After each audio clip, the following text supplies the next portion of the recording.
Give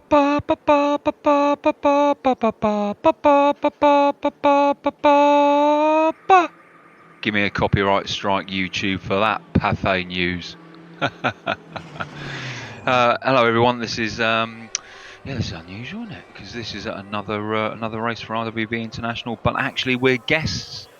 We're guests for a 2-hour part of a 2-hour league, GT3 league with Sim Racing Central, and RWB International has been invited along to. Crikey, we're getting on the track already. RWB International has been invited along to provide a team, which we have done, and I've put those names up in YouTube chat for you if you're watching on YouTube. We've got about 10 guys out there. We've got Madley out there, C-Sam out there, Rigel, C-Hacks, Tyrion Dave, Al Gartner, Marco, Aldi, otherwise known as Orange, Menacing Skull, and of course our own Rod. There's no speed demon out there tonight. 28 runners currently from various different clubs, and we'll check that out as we go along. 2-hour race this, mandatory pit stops, and what's going to happen now is they're going to have a 4-minute drive around the track, and that 4-minute is basically a formation lap is what's happening there. So what are we looking for tonight? What greatness are we looking for tonight? Well, as you can see, we've got Rodders out there. Never ever discount Rodders in any way, shape or form. Certainly right up there in the front runners of this pack. Also Madley in the Porsche C-Sam, we know, is ever the super, I call him the gripper. He's gripper, because when that man grips onto you, there's no getting him off you. Simple as that. Then, of course, we've got the Chief Track Master, Rigel. Rigel out there in the BM, and again, just a very talented sim racer. And certainly someone, and with all smugness, will utilise a great strategy of that, I have no doubt. We'll watch him very closely later on. C-Hacks, the surgeon, is out there, said because when it is said that when he's in a room and he's got the bit between the teeth, he's like a scalpel. We want to see some scalpeling from C-Hacks tonight for sure. Dave Crew out there in the Porsche, and Dave again is one of those, regular, reliable. I don't think he'll poke me in the chest for calling him a reliable middle runner, but that is what he is. And this is an endurance race, and what you want is continuity, and you want reliability. You don't just want out and out, balls out speed. With speed comes risk. You also want some safe runners out there, and flying the RWB flag is of course Dave Crew along with everyone else. A great segue into Al Gartner. Al Gartner, the epitome of someone you can rely on. If he says he's going to be there, he's going to be there. And you know what? He might not be the fastest out there, but I guarantee you he will finish. Marco out there in the BMW, likewise. Marco can turn the speed on. Don't discount him in any way, shape or form. In fact, don't discount any of the RWB members. And if you are an RWB member, you know where they are in the pick and mix of RWB drivers. And lastly, well, not lastly actually, penultimately, our very own Aldi, our Norwegian serial killer, out there. That's a joke. Okay, it's 2020. Snowflakes rule the world. He's not really a killer, but what he is a killer behind the wheel. And lo and behold, you if you're going to hold him up, because he will kill you. Very talented Aldi, and we'll see him out there. And last one, bringing up the rear, Menacing Skull. Menacing Skull currently running in 28th. Right, back to our front runner then, Rodders, as they're now coming down towards what is Murray's Corner. Just passing the pits there. Into Murray's Corner there now, and along the pit straight. First corner is a 90 left, which is Hell Corner. And here we go, and they're away. And this is the start now. It's a rolling start, straight away across the line into Hell Corner. Rodders currently in 5th place. Madley behind him in 6th place as they now go down the mountain straight. The mountain straight, 0.68 of a mile, 1.1 kilometres, 150 plus miles an hour down here at the very least. And just flicking to the front runner there, Marcus Rouse probably from SL Racing, giving him some screen time, but in cockpit actually with Rodders, and we can see him. He's just chasing Dennis Rosser there from Zero Force Racing, I believe. Rodders opting for this race for the Callaway Corvette, and I think that's probably very likely to do with the amount of legs that this thing has got when it comes down to going down the Conrod Straight there. Remembering, of course, the Conrod Straight is, the longest straight there is really in motorsports in general, in the international motorsports scene. 1.9 kilometres. 1.9 kilometres. Used to be a lot longer until they put in the extended chicane known as the Chase. At the end there, it used to be huge 2.4 kilometre straight all the way into Murray's Corner. So that really does tell you how long that is. Rodders then currently running in 5th place as the front runners there. Marcus Rouse, in the AMG just comes 160 miles an hour coming into the Chase there, back into cockpit with Rodders, or on TV with Rodders. Boom, boom, boom. There they go through the Chase now. Left and then a right. Some take that in second, some in third, but essentially now down a mini straight down to Murray's Corner. Rodders looking like he's challenging Dennis Rosser. Dennis from Zero Force Racing. Let's pop on the wing with Dennis as we're looking back at Rodders now. Dennis now along the pit straight into Hell Corner. And you can see sadly you can't see the lap timings up there, so I should tell you, but Dennis Rosser from Zero Force, beg your pardon, Dennis from EGT just done that in a 207.513, our own Rodder's done that in a 207.888, so certainly faster. So I'd say that Rodders will certainly be looking at challenging. Let's look at our own, let's go through the field after this first lap. So Rodders now in 5th place, having completed lap 1 and challenging. Madley in 7th place, now challenging on the inside what is Thomas Janst. Madley in the black Porsche. Ironically, he's that Porsche in front of him, that 911 GT3 2019 R, I believe it is, and just popping onto the wing of Thomas Janst. Poor old Madley must hate the back end of this Porsche, because it's always so difficult to get past, because it's usually a Porsche that I drive. No, it's not that difficult to get past me, I'm assure you, but I'm sure Thomas will be that little bit more complex to get past. So Justin, RWB Madley, currently running in 7th place. CSAM behind Madley. There's no team orders here, so Madley is not going to give way to CSAM if CSAM poses a positional threat. Madley's not going to move over and say, go on, off you go, CSAM. Yes, they are all flying the RWB colours out there today. CSAM coming alongside Madley into the Chase, or into the Kink, sorry. Of course, CSAM perfectly placed into the Chase there, and Madley, cannot challenge, would not challenge. But as I said, they're all RWB and they're all flying the RWB colours, but there's no rules out there with regards to positions, etc. Everyone is out for themselves. So quite rightly, no one is going to give quarter to anyone else. So our own CSAM then up into 7th with Madley now into 8th. Back down the field there, looking quite interesting, is Rigel in 13th place with that very smug, garish M6 livery.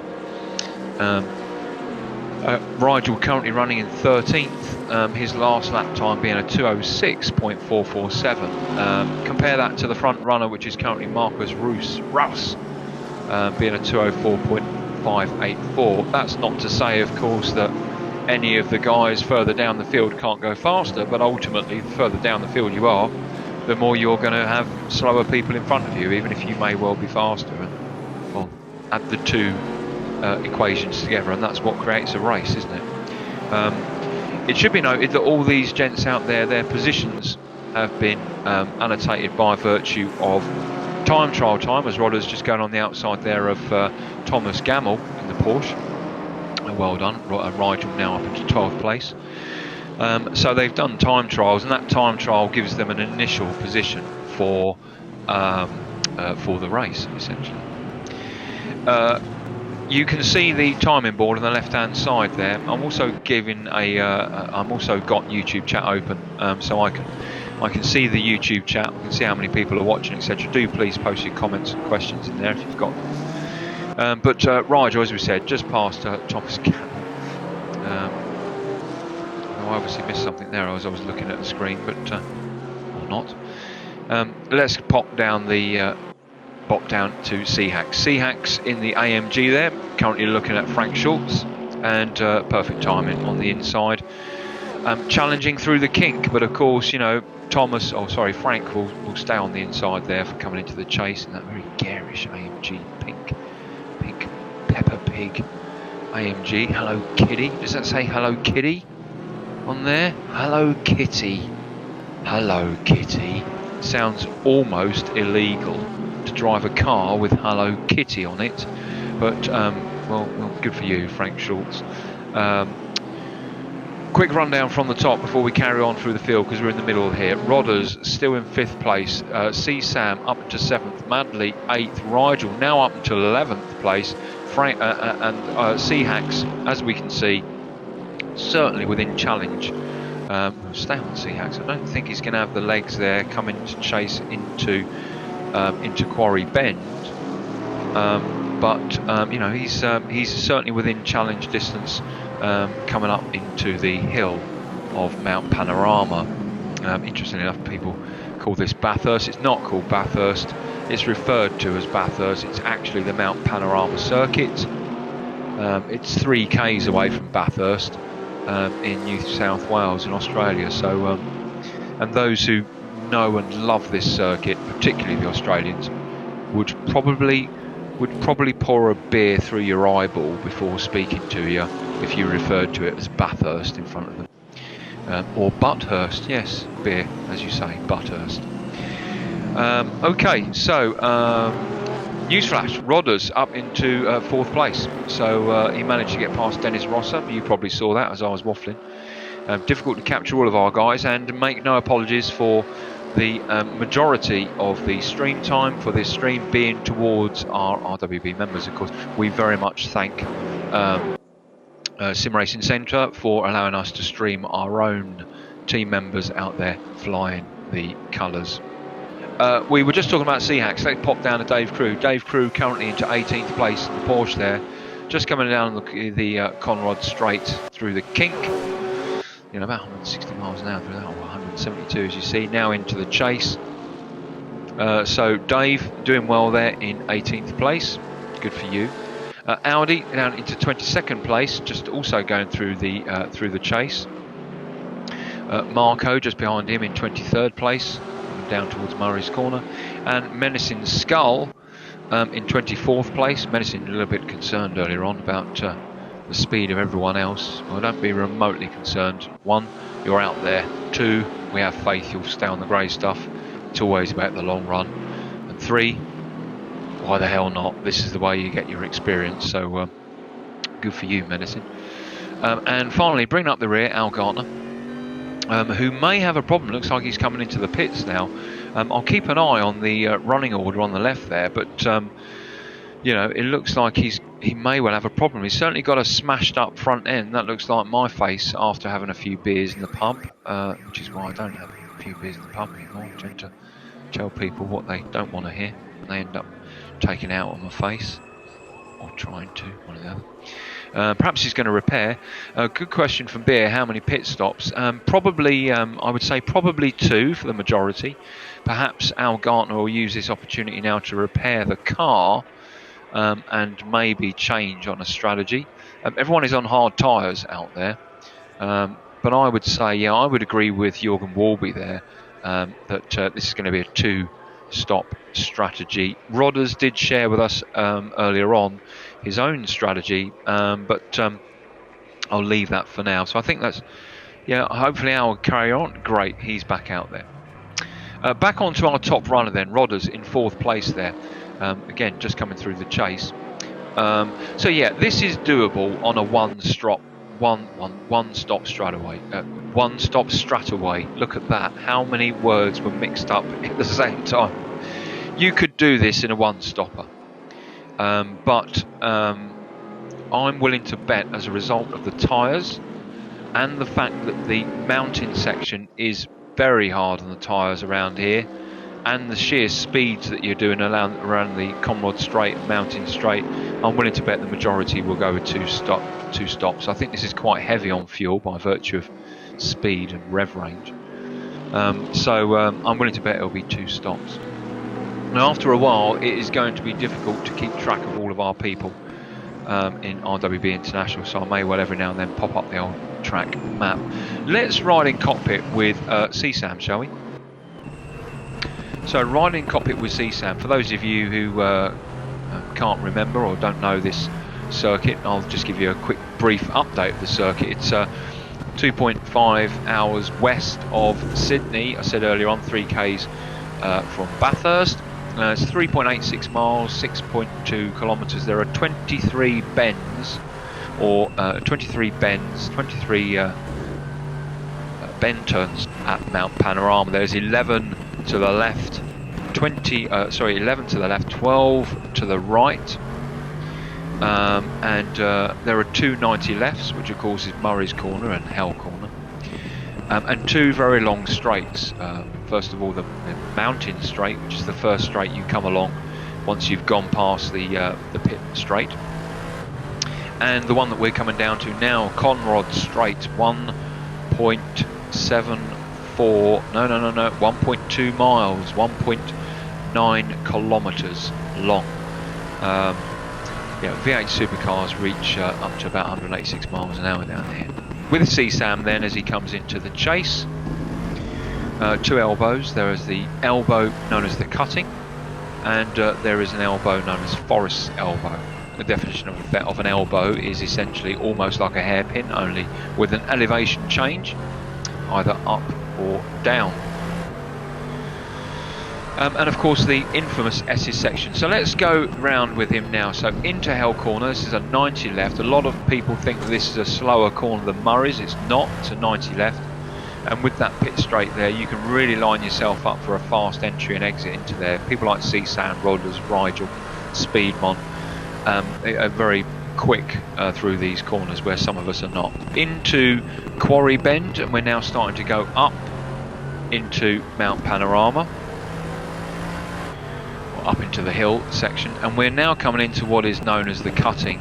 And it's called the cutting, as you can see, because we're cutting into the mountain through what is Griffin's Mount, named after the mayor of Bathurst, who gave permission for the road sections to be linked together when they created the track, and into Reed Park, and now down into Sulman Park, for the Australians known as Coca-Cola Corner, and into McPhillamy, and then down in through Skyline, where this whole area is adorned with wonderful loving messages to the amazing King of the Hill known as Peter Brock, the undisputed champion of Mount Panorama, the V8 supercars, 9 times winner, yet to be beaten.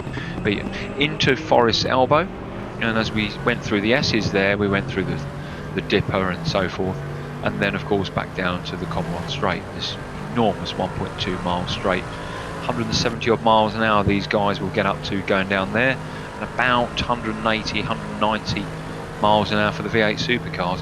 Incidentally, immediately following this race is of course the real Bathurst race, so if you want to watch it for real, then indeed, as we see Sam there, just now moving up to 7th place, just gone past Madley.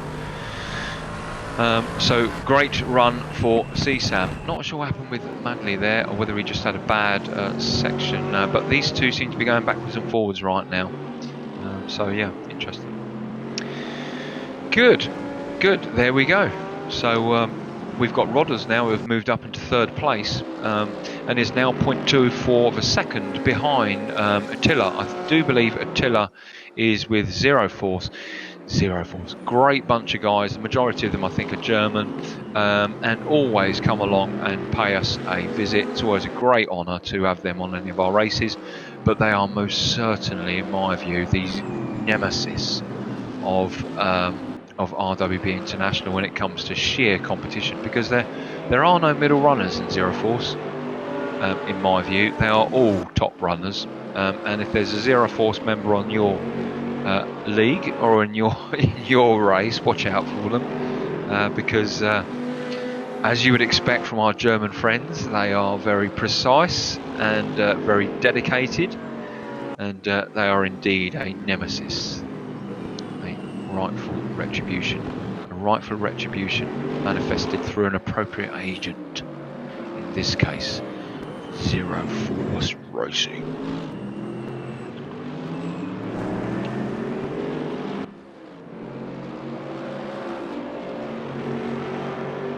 Good stuff. Rodders then challenging Attila coming down the Conrod straight, challenging by virtue of delta rather than position, but now great place for him up into 3rd place. CSAM up into 7th place currently, and we can see where CSAM is on the same section. Madly behind him currently in 8th place. Then we come to Rigel, newsflash, up to 11th, certainly positioning himself comfortably behind Sebastian Forsberg. Sebastian, let's go pop on the wing with Sebastian, actually. On the wing with Sebastian in the GTR there from Keck Sim Racing Central. So can you see the speed that Rigel carries through the chase there? I'm going to a wider shot to see whether he can challenge coming into Murray's. I'm willing to bet we'll tuck in behind him and use this as an opportunity for position. Let's jump in cockpit with him. Rigel's last lap time was a 2:06.640, but Sebastian, in actual fact, Sebastian was a 2:06.640, but Rigel's was a 2:06.709. So riding in cockpit with Rigel, sorry. The legs of the GTR we can see there just pulling away slightly, as is ever usually the case with a car that's got Nissan written on it. You know, they are great with the legs, aren't they? There's no question about that. Now my race director is now going super duper ape shit. So I'm unable to bring you some deltas and unable to bring you some accurate times here, so I'm not sure what's going on there. Interesting, someone said Cos about in the YouTube chat about no sausages on the curves. No, there aren't. Let's go for a wider shot, because Rigel most certainly putting the pressure on Sebastian Forsberg through the skyline and into the S's, and now down into the left-hander, the dipper. Rigel particularly quite quick here, and Sebastian flashing his lights. Not sure why he's flashing his lights at Sebastian, unless Sebastian is a lap behind, which is a perfect possibility, and I think by virtue of the fact that he let 4 cars go past. Rigel positioned himself, or trying to position himself on the inside there, perfectly placed for the chase. We'll see whether he does that. But of course we're on a longer straight. The GTR has got the legs, but that guy that pulled over was probably being lapped. Again, I can't see as to whether that is the case. So let's say that he probably did. So Rigel currently in 11th, but certainly applying the pressure on Sebastian, and Sebastian will be feeling that. And look, exactly the same position now. Meanwhile, Thomas Gamble and Seahacks behind is now gathering. Now, actually, I'm now calling it, and I'm saying that Sebastian Forsberg is slower than Rigel. But that Nissan has just got longer legs on the Mountain and Conrod Straight, and of course that is where it creates that sort of gap between increases the delta. But coming through where you are reliant on racecraft, Rigel is very much clearly quicker, but just not close enough to challenge.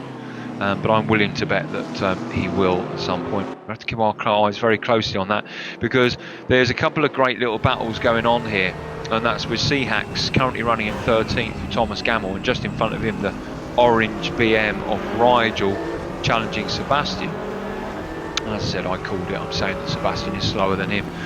Rigel will now be pulling out all the strategies to use to give him the advantage, essentially.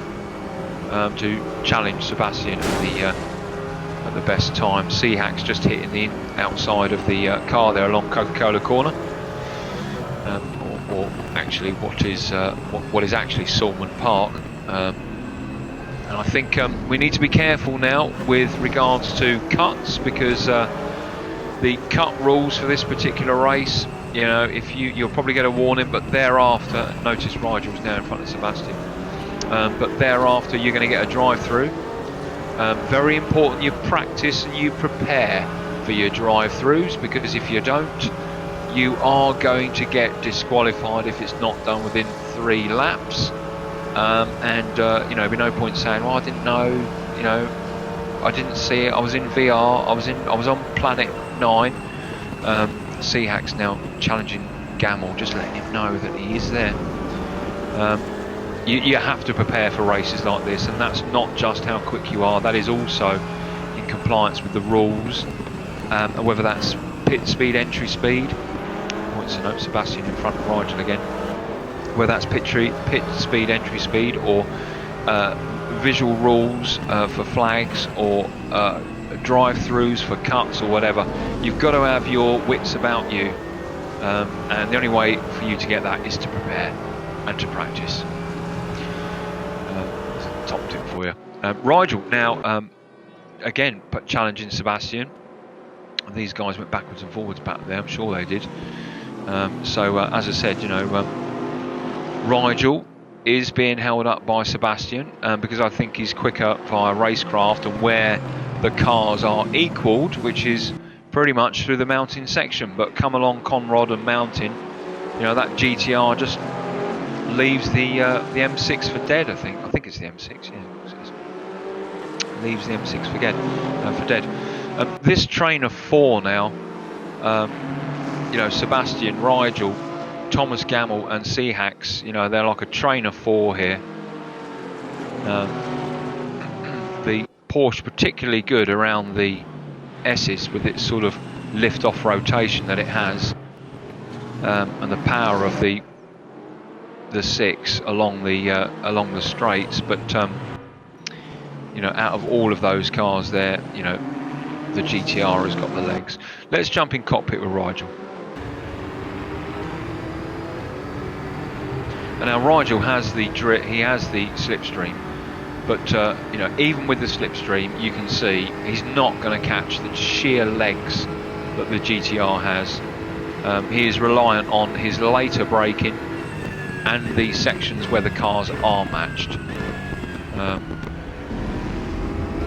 Yeah, good point in YouTube chat about might be an idea of Rigel's to stay behind and actually utilise the slipstream's effect to save fuel, but I'm actually going to call that as that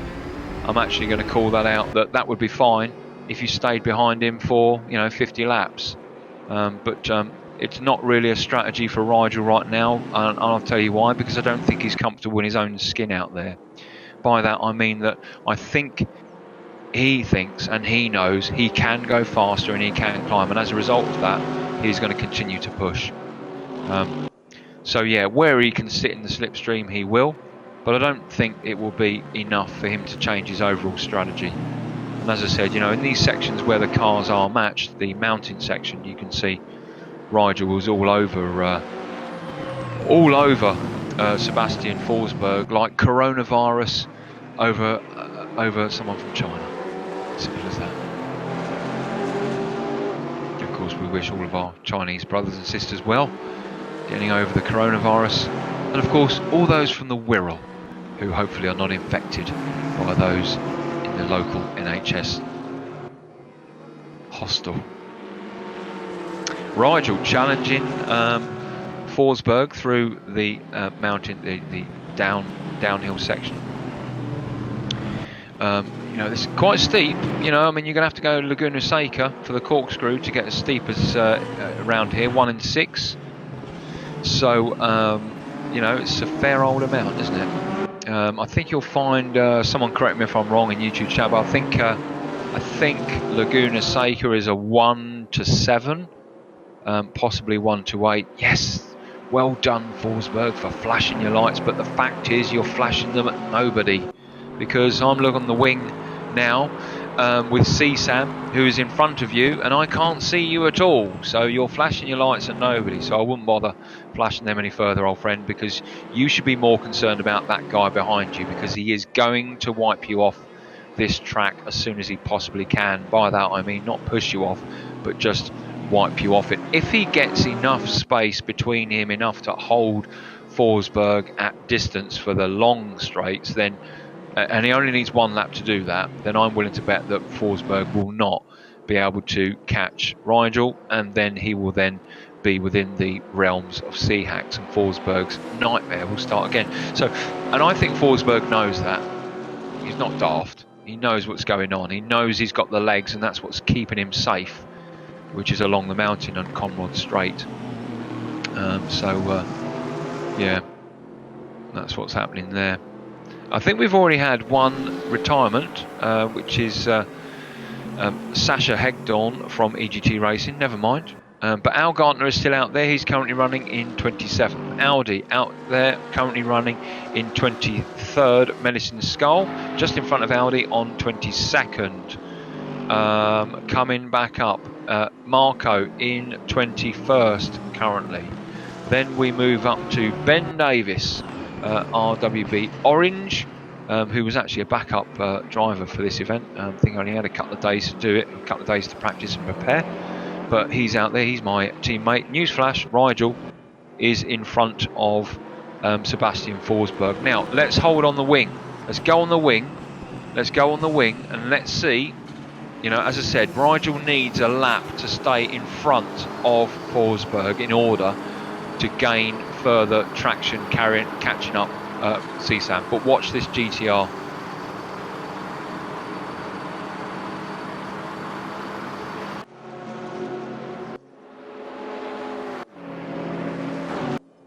Game over. You're not gonna, and that's the thing. And this is what's going to happen: is that Rigel is forever going to end up losing time in the main sections of the track, where actually you gain more time in the mountain section than you do along the straights. The straights is about out and out speed, yes, but the time differential that you gain along the straights is nowhere near in comparison to that which you can gain in the mountain section, which is where Rigel is most certainly much more comfortable. The fact is that his car is not as good as he is along the straights, and that is why he's playing this yo-yo game with Sebastian Forsberg, who is chuckling because he knows that. But if Rigel can keep Forsberg behind him for one lap, that will be enough for Rigel to slowly pull away and out of the grasp of the GTR time differential. But he's got to do that. The only place that he can do it is by, in some way, being able to get in front of Forsberg before Quarry Bend. Yeah, I think that's a good point, actually, Racing Sim Tools, Xerax. I think that's a very good point. And here we go, Rigel actually challenging, which is a great news into McPhillamy Park. But on the outside, coming into Skyline, not really the ideal place. But he holds it, look at that. Now, this is good news. Good news, good news, but of course, we know what's going to happen, do we not, when we come along to the Conrod Straight. Look at the time differential he's pulled away there from the GTR there. But, again, on the wing with Rigel. Come on, race director. Come on, race director. Race director is crashed.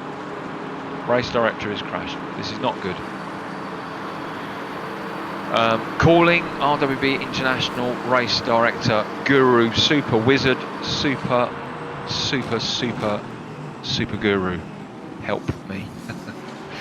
I'm not going to say we're going to be right back, folks, because I don't need the race director, because this is where the action is at. Points to note: Rodders in 3rd place currently, Manley 6th, CSAM in 9th.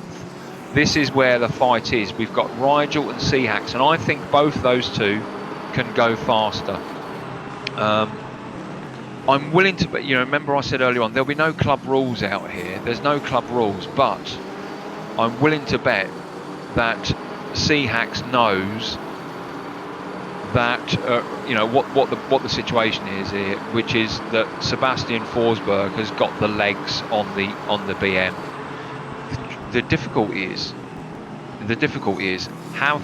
has the AMG got the legs on the BM? I think the answer to that is yes as well.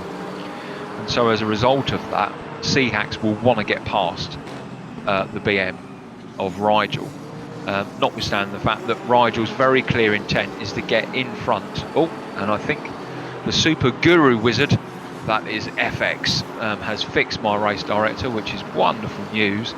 But I'm willing to bet, yes, there we go, we are fixed.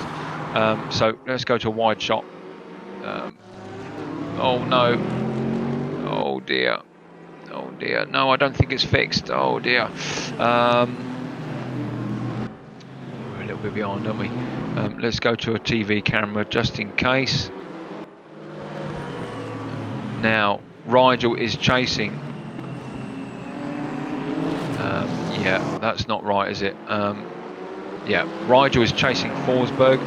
I think actually, let's see whether I can redo my race director here. So I'm very much out of the picture. The point is, what you're looking at now is all you need to know right now. Rigel is chasing Forsberg. Seahacks behind Rigel. These two here, in my view, are almost being held up by Forsberg, but Forsberg is using the GTR to his advantage. I've just changed my race director to a refresh. Let's hope that that gives me a better look. No, I don't think it does. So yeah, now I'm wondering now actually whether I should come out and restart. I will wait for RWB International to post something relevant in YouTube to let me know what you want me to do. We've got 16 watching at the minute. I want to maintain our picture and I can't do that. So riding on with, well actually that's Rigel.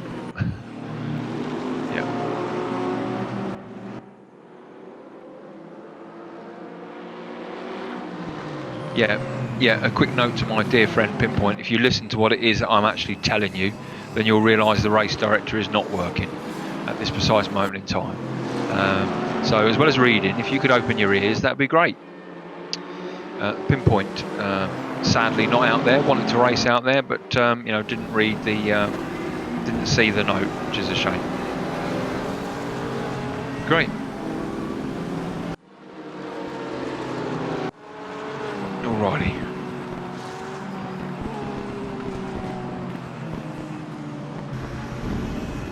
Oh, you're very welcome. There's no need to say sorry at all. There's no need to apologise, pinners. But our race director is broken at the minute, so I'm doing the best I can with the view I've got to give you the heads up. Right now, we're looking at Rigel challenging Forsberg. For those of you who have joined and not know the situation right now, Rodders is out there in 3rd place. Then we've got CSAM in 9th place. Behind him, Forsberg.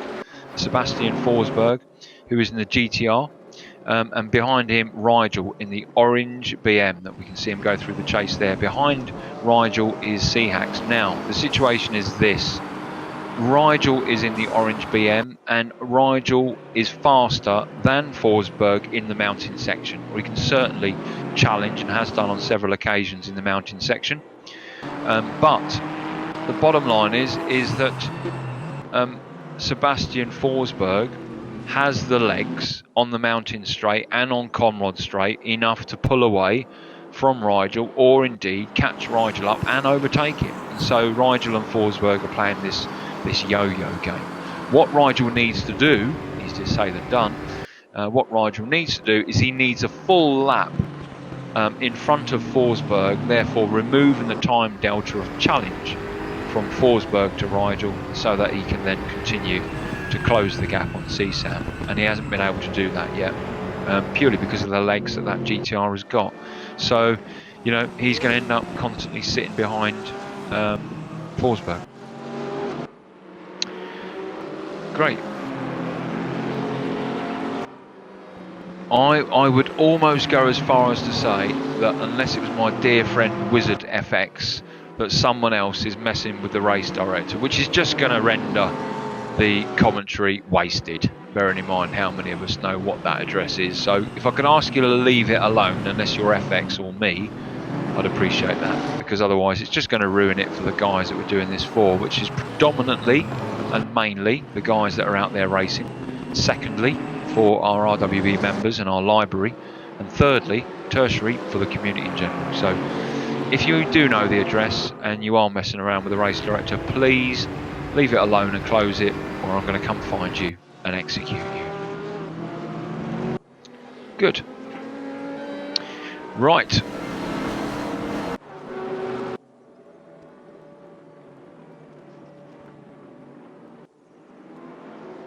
Yeah, absolutely no control over race director at all. Right, I'll give me 5 minutes, I'll be right back.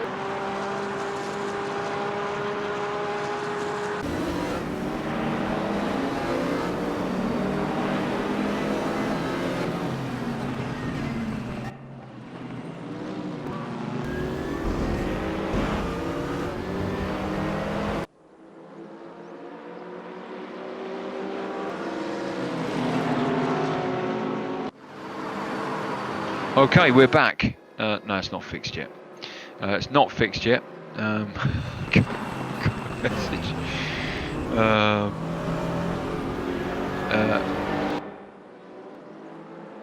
Yeah, absolutely. I've just got a message there from Helmet asking whether he can come and enjoy. Absolutely, Helmet. You're very well. Everyone and anyone who wants to come in and have a chat with me while we're doing this, and they're very welcome to. Yeah, Pinners, I'm going to say it one more time. I can't change the cameras, so yeah, we want him to go on, get out there, Seahacks. But I can't change the cameras at the minute, gents. I have no control, so by all means, please, by all means, cheer them on. But I can't help you cheer them on because I can't change the camera, Claude, because the race director has crashed. Someone please in YouTube chat look after that message until it's changed. We've got another hour and 20 minutes. I don't want to keep saying that, to be honest. We can't. Our race director is broken at the minute. The camera is changing though. The camera is changing, and I need confirmation that that is the wizard doing that, please. I think it is the wizard that's doing that.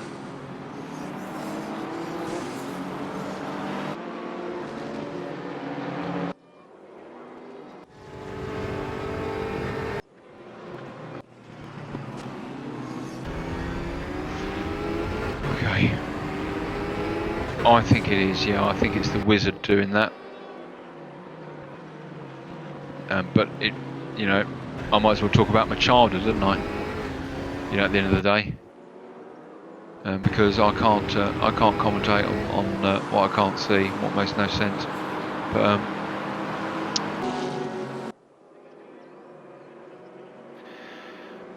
cool.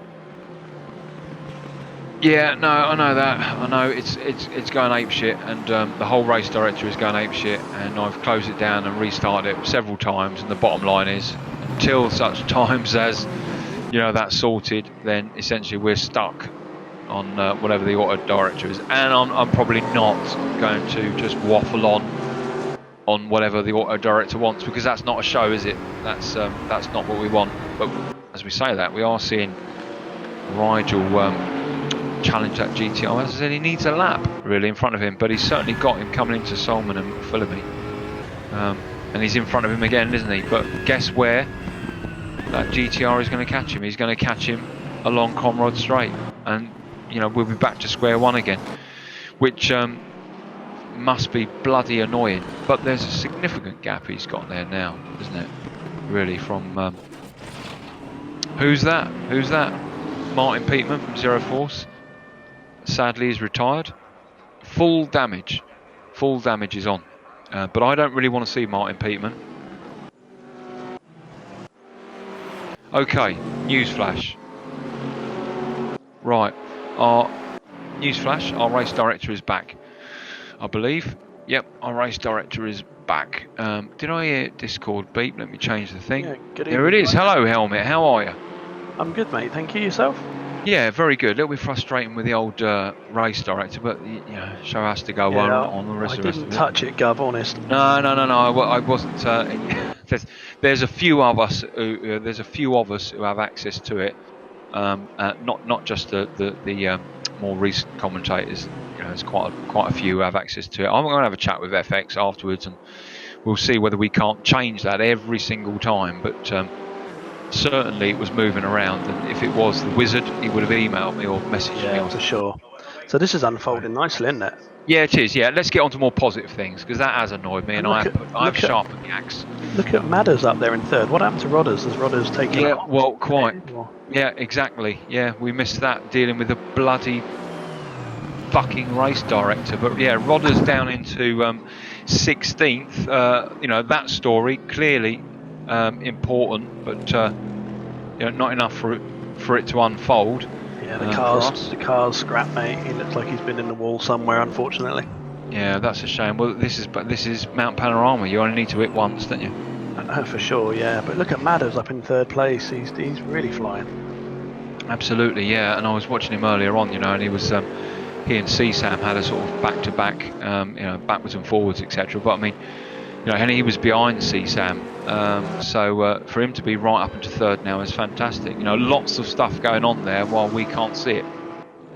Shame. So have you got any level of camera control now, or not? No, none whatsoever. No camera control whatsoever. I'm stuck on Rodders. And actually it makes no sense why it would be stuck on Rodders, because if it was auto director, it would be down to a delta, basically, whichever is the closest delta. So that's a bit of a shame. TV and it's brought Madders up. I've got some control, I think, by the looks of it. I have absolutely no control here whatsoever. I'm going to refresh it again, but let's go for that.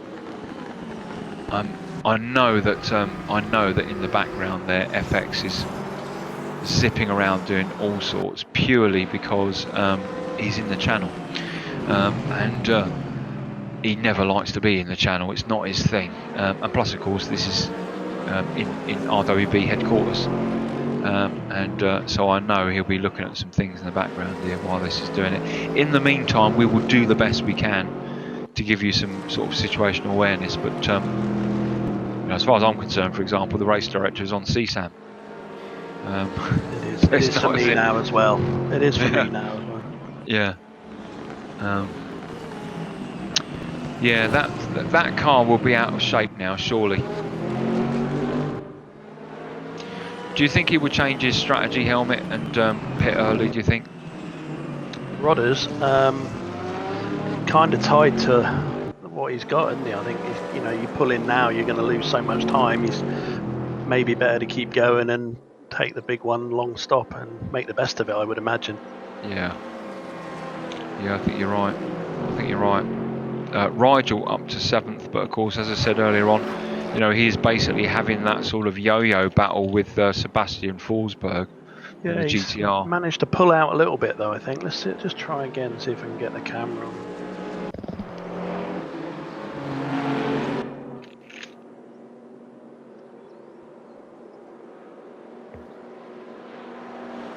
Chocolate, anyone? Oh, don't, mate, will you? Behave.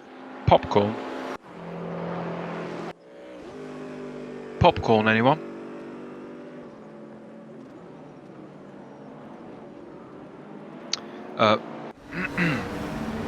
Yeah, see, the camera is changing, isn't it?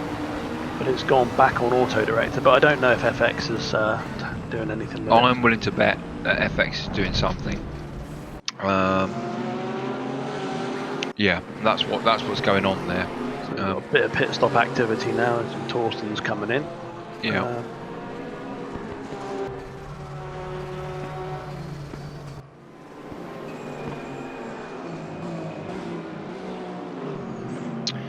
I'm willing to bet that that something is going on in the background there. technological wise. Madley there, he's our top runner at the minute, 4th place in that Porsche. He's doing really well, isn't he? For him to be out there, I mean, that's great news. I mean, he's super quick anyway, and he's just built a rig, hasn't he, out of iron ore. I think it's like solid iron. Oh, crikey, there goes the commentator's bloody wand. Bastard tiger, as we're on the... Oh, bloody shit. Sorry, Madley, old boy. He will get in his car, drive from Wales all out of Nottingham and punch me in the face for that. Sorry, old boy. Damn. But actually, Helmet, over to you, because you said earlier on, you know, you only need one little tap around here, don't you? Yeah, it can fold your whole race up, one decent connect with a wall, and it's all over. It's pretty unforgiving, to be honest. Yeah. And 2 hours around here. I mean, 2 hours is hard enough in a sim, but 2 hours with the pressures of real life, which is after this event, is quite something. Yeah, I mean, the concentration you need through the top section of the track is tough. And a 2 hour race around here is hard going, definitely. Yeah, sure. Chocolate, anyone?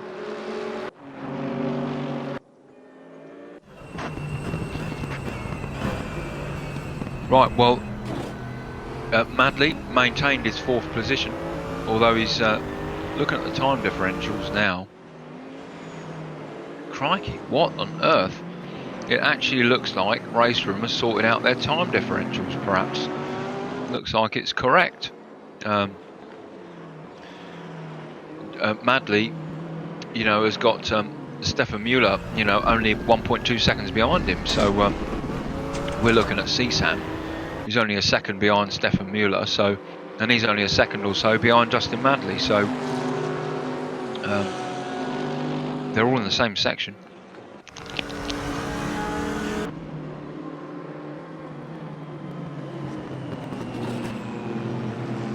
That was a bit of a daft move. There was no way the guy was getting round there, unfortunately.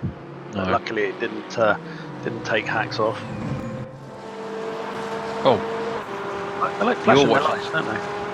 Yeah, absolutely. Yeah. Were you watching C-Hacks then? Yeah, it's all over the place, mate. Yeah, I wasn't seeing C-Hacks at all. I was seeing something completely different. It's quite interesting. I'm now going to pop the stream open. So we're on the back with Jens Fielder there, and we've never been on the back with Jens Fielder. So what I'm seeing is something completely different to the stream. That's what's happening there. Let's try this again.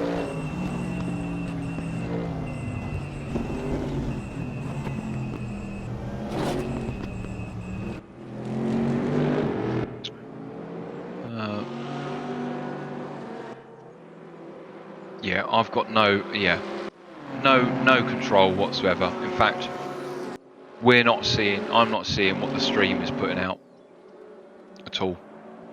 So what I'm going to do is, Helmet, are you able to see the stream as well as your own? I am, yeah. I've got both up, yeah. And are you able to see whether you're in sync with the stream? No, it's a few seconds behind on YouTube, obviously, than the stream. Yeah, but the views are a few seconds behind, but in sync, right? Yeah, it seems to be.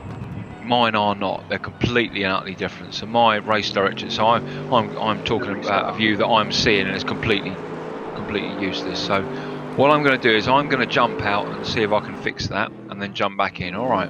Okay, buddy. No worries. All right. Be right back.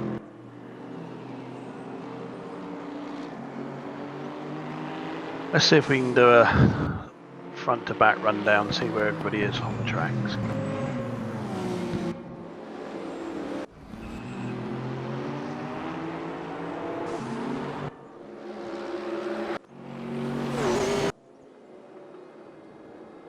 So in first place, Marcus Rees. Second place, Atinadina. Dennis Rosser in third. CSAM in fourth. And Kleiman, he's driving a good race. Stay on CSAM. Stefan Muller in fifth. Justin Madley back down to 6th with Rigel close behind, so well done RWB. Thomas Gamel in 8th.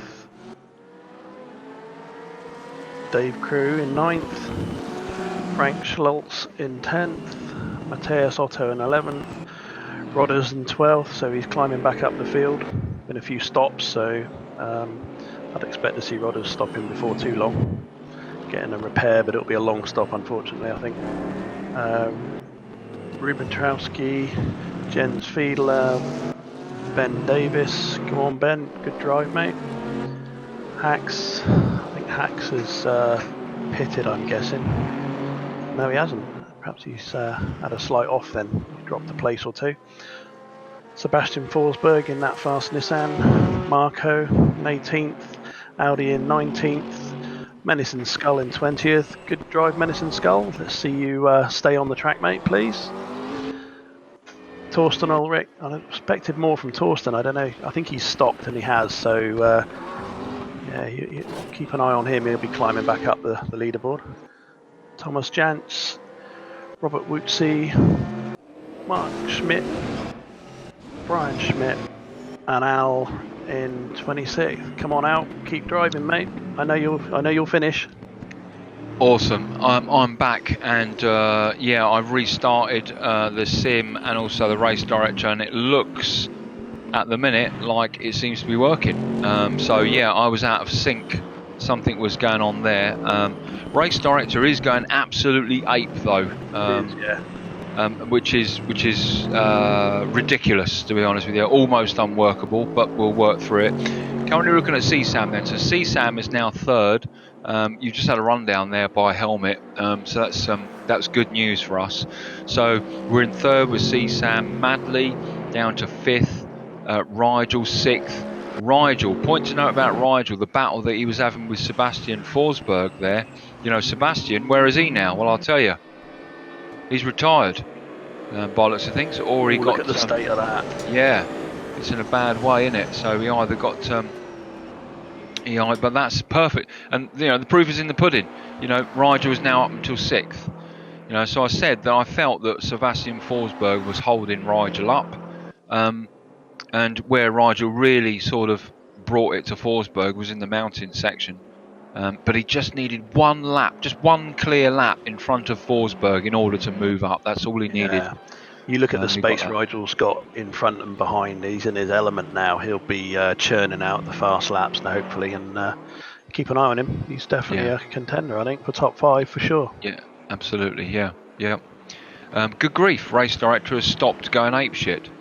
So whoever has done what just then, good for you, because it's bloody work. So good news. Right.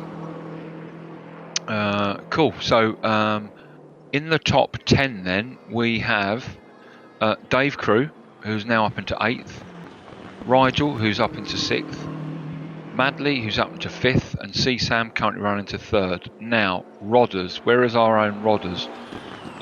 We need to find out what happened earlier on with Rodders, and now the race director just crashed again.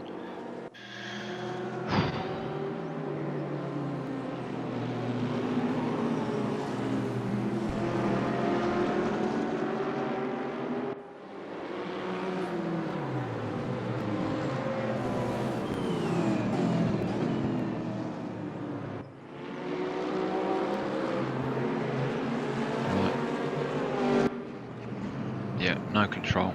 Right, that's it. I'm afraid I'm going to bow out. I've got no control. And who are you looking at on the stream? Anybody let us know in YouTube chat? Let me know who are you looking at? I think Marco's up at the minute. Marco. Okay. So I'm currently looking at Rigel. Thank you, Jorgen. Right, so you're looking at Marco. Great. I'm looking at someone different. So as a result of that, I've got no option, but I'm going to pull from the stream. What a shame.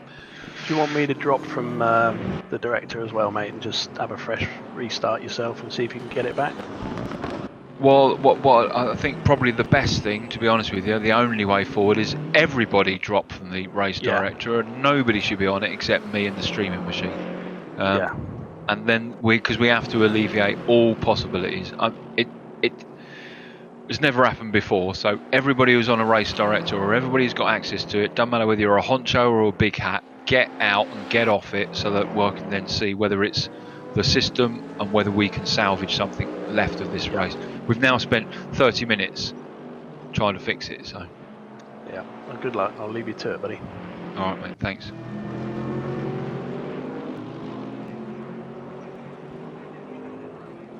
Okay, can someone in YouTube chat let me know who you're looking at the minute? Marco. Who are you looking at? Marco, right, I'm looking at Rodders. Okay. Who are you looking at? Right, so is that on the actual stream charge, is it? Everyone's seeing Marco? Yes. I'm not in the director. No, it's fine. Marco, thank you very much. Coordinate 10-second count. Very good point, actually. All at the same time. Get down to 5. See Discord chat. Okay. Well, you know what? Why don't we turn this up into? Why do we not? We should take the opportunity to try and fix this. Coordinate 10-second countdown, and I was all pressed F5 with game active. I take it that's F5 in the race director. FX. Super wizard. I don't think right now anyone is on. Yes, with game window active. Right. With the game window active. Okay. So if you are with me and you spectating the the race after the countdown, press F5 and we'll do it from now. 5, 4, 3, 2, 1, now.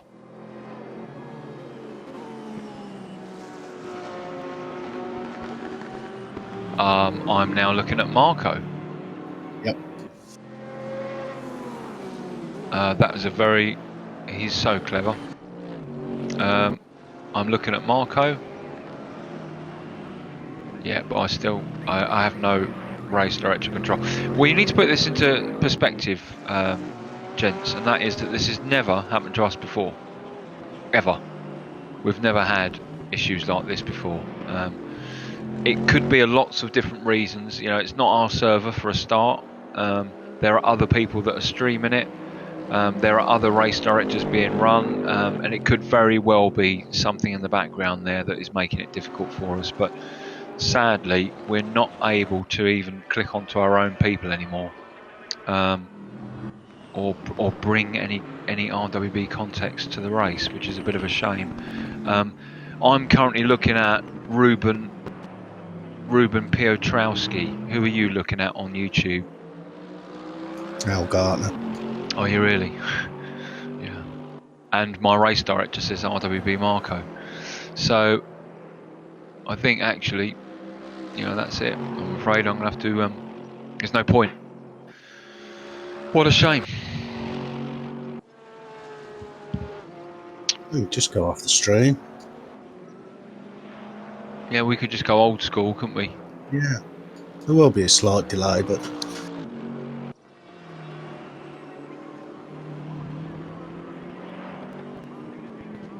I'm afraid I'm going to have to, Beer, I'm afraid.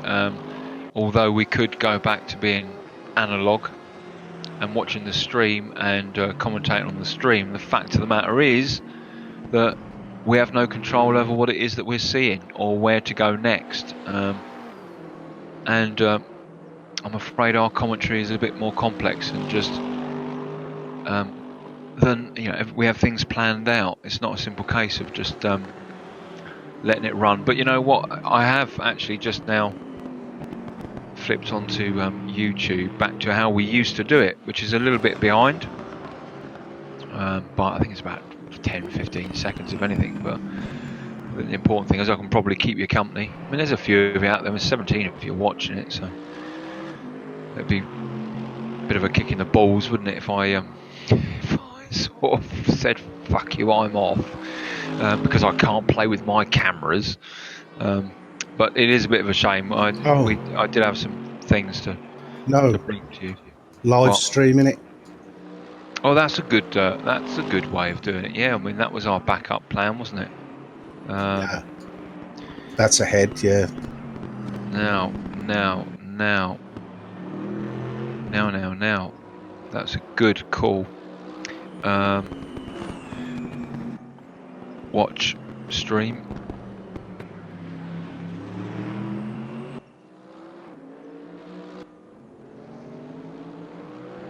There we go. Perfect. So there we go. We're on. We're watching CSAM now, and I'm listening to myself. I can't listen to myself. Get off. Unmute. So yeah. So I am now seeing exactly what you're seeing. I'm commentating to you on via Twitch actually, which is almost instant.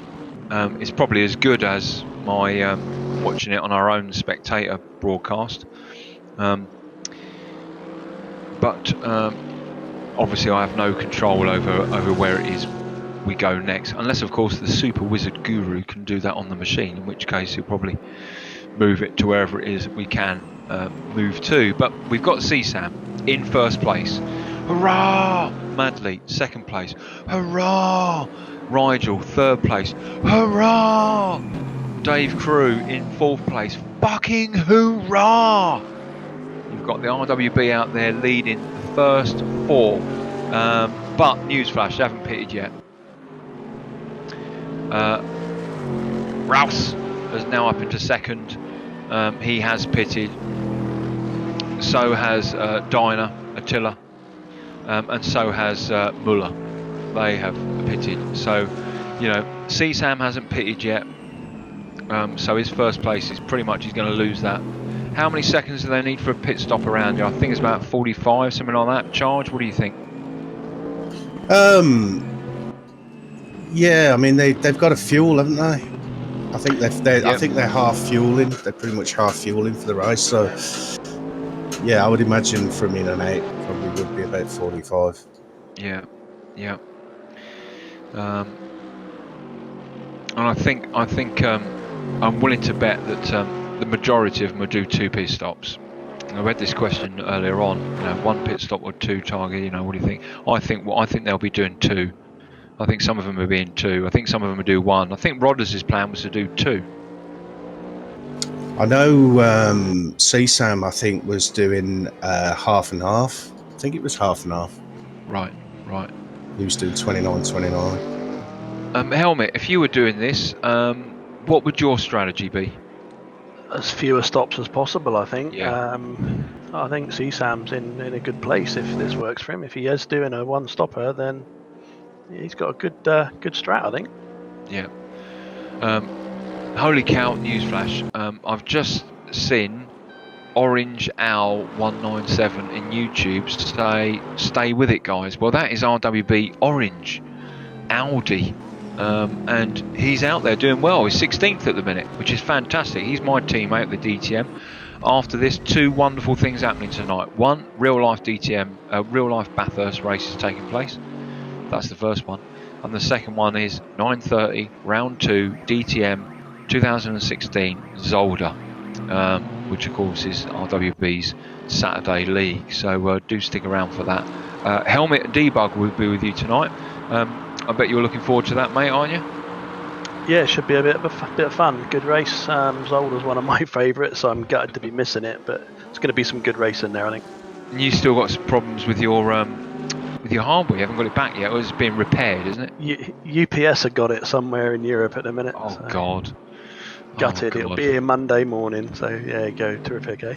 Well, as I said last time, it's to our advantage that you'll look after the stream tonight. I'm going to be dabbling my hand around Zolder tonight. God forbid I'll probably be out after lap 5, but yeah, well, you'll be in our watchful eye, you know. Yeah, well, thanks very much for that. Or commentate voodoo and spitting on dead mice and spreading coronavirus as part of the magic spell in order to commentate a curse meal, I expect. But well, there you go. You dish it out. You've got to take it as well, haven't you? I don't need commentators, curse. I crashed a few times last night. Did you? Crashing anyway. Yeah, it's terrible. Yeah. Okay, well, what have we got? We've got CSAM out there in first, hasn't pitted yet, so we're expecting him to come in soon. We've got Madley out there in 6th place. He has pitted, so that is good. That is good. Now that they've pitted, their timings are starting to, their deltas are certainly starting to be a bit bigger between each other.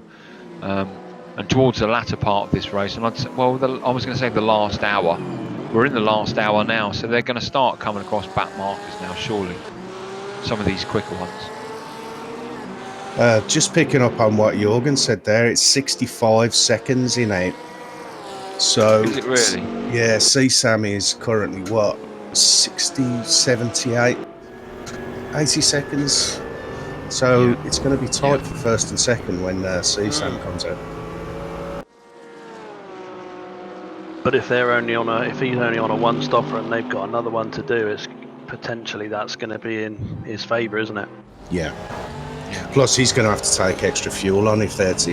Oh, guys, look at that! Look how Rodders is driving with the bonnet halfway up the screen. That's hard work. Now, sadly, we were having all sorts of problems there, and we missed that vital battle that he was doing so well up there, and we missed that vital battle that was happening there. But yeah, that is going to. One, he wouldn't want to see that anyway. But two, that is restricting his view somewhat, isn't it? Yeah, for sure. I mean, over the crest as you come out of the top part of the track, and that left-hander down there, you want to be seeing the track in front of you, don't you? Yeah. Not the sky. I mean, look at that view. He can't even see the tarmac. Yeah, he is driving by the seat of his pants, no question about that. Wow, crikey. That's awful, isn't it? Yeah. I know what that view looks like. Sorry, go on. No, I'm quite familiar with that view. I get it around here. It's hard work. Yeah. Looks like a muscle car bonnet, isn't it? Yeah, absolutely. But Rodder's now taking Dave Crew, come down into Murray Corner. I think that's Murray Corner. I think our stream has just stopped now. Paused. Wow, this is a technological nightmare this evening, and poor old Gandalf Wizard Super Goblin is, I know for fact, running around in the background there. Rodder's just had another off, guys, I think. Oh, did he? Yeah. I'm looking at... no, he looks like he's alright. It's a load of smoke there. Look, that was his. He's had another one in the wall there. CSAM just got a drive-through for track limits of use. Not good. Especially around here, for a drive-through, that's going to take how long, Jorgen? For a drive-through? You're looking at what, 45 seconds, surely? Well, if it's for a drive-through without stopping? If you're going to do a drive-through, 15-second drive-through? It's 15 seconds in 8.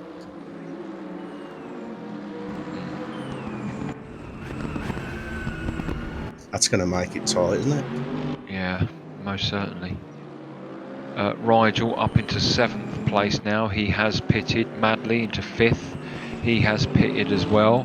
CSAM not pitted yet, in 3rd. He's going to, as you said earlier on, no, CSAM. He's pitted. He's pitted, yeah. And I think that's where he picked the penalty up, wasn't it? All right, so he's pitted, but he has pitted, and it's just turned green now to say that he has pitted. Good. Times are all over the place there. It's hard to see where he is, really, isn't it? Yeah. Yeah, a drive-through is 15 to 17 seconds. Yeah, absolutely, I agree. But the point is, you've got to slow down and enter, and then you've got to speed up to the speed that you would normally be at coming out of Hell Corner. So it's more than 15 seconds. It's going to be a bit more than 15 seconds. I reckon you're looking at about 20 to 25, 20 to 22, 23 seconds disadvantage, I think, from doing a drive-through. Because you've got to do the whole, I mean, it's not stop and go, is it? Yeah, it's drive-through. Yeah, interesting. According to the voice from above, Rodders has 100% aero damage. Good grief. That must be a nightmare to drive. Yeah, absolutely. But it's understeering all over the place.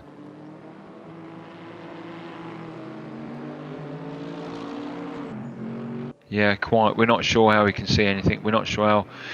Well, I mean, right now we can't even see anything. Right now, we've got all different camera views going on, and we're not quite sure what you're seeing as to what we're talking about. Because this is the first time this has happened, Charge and Helmet.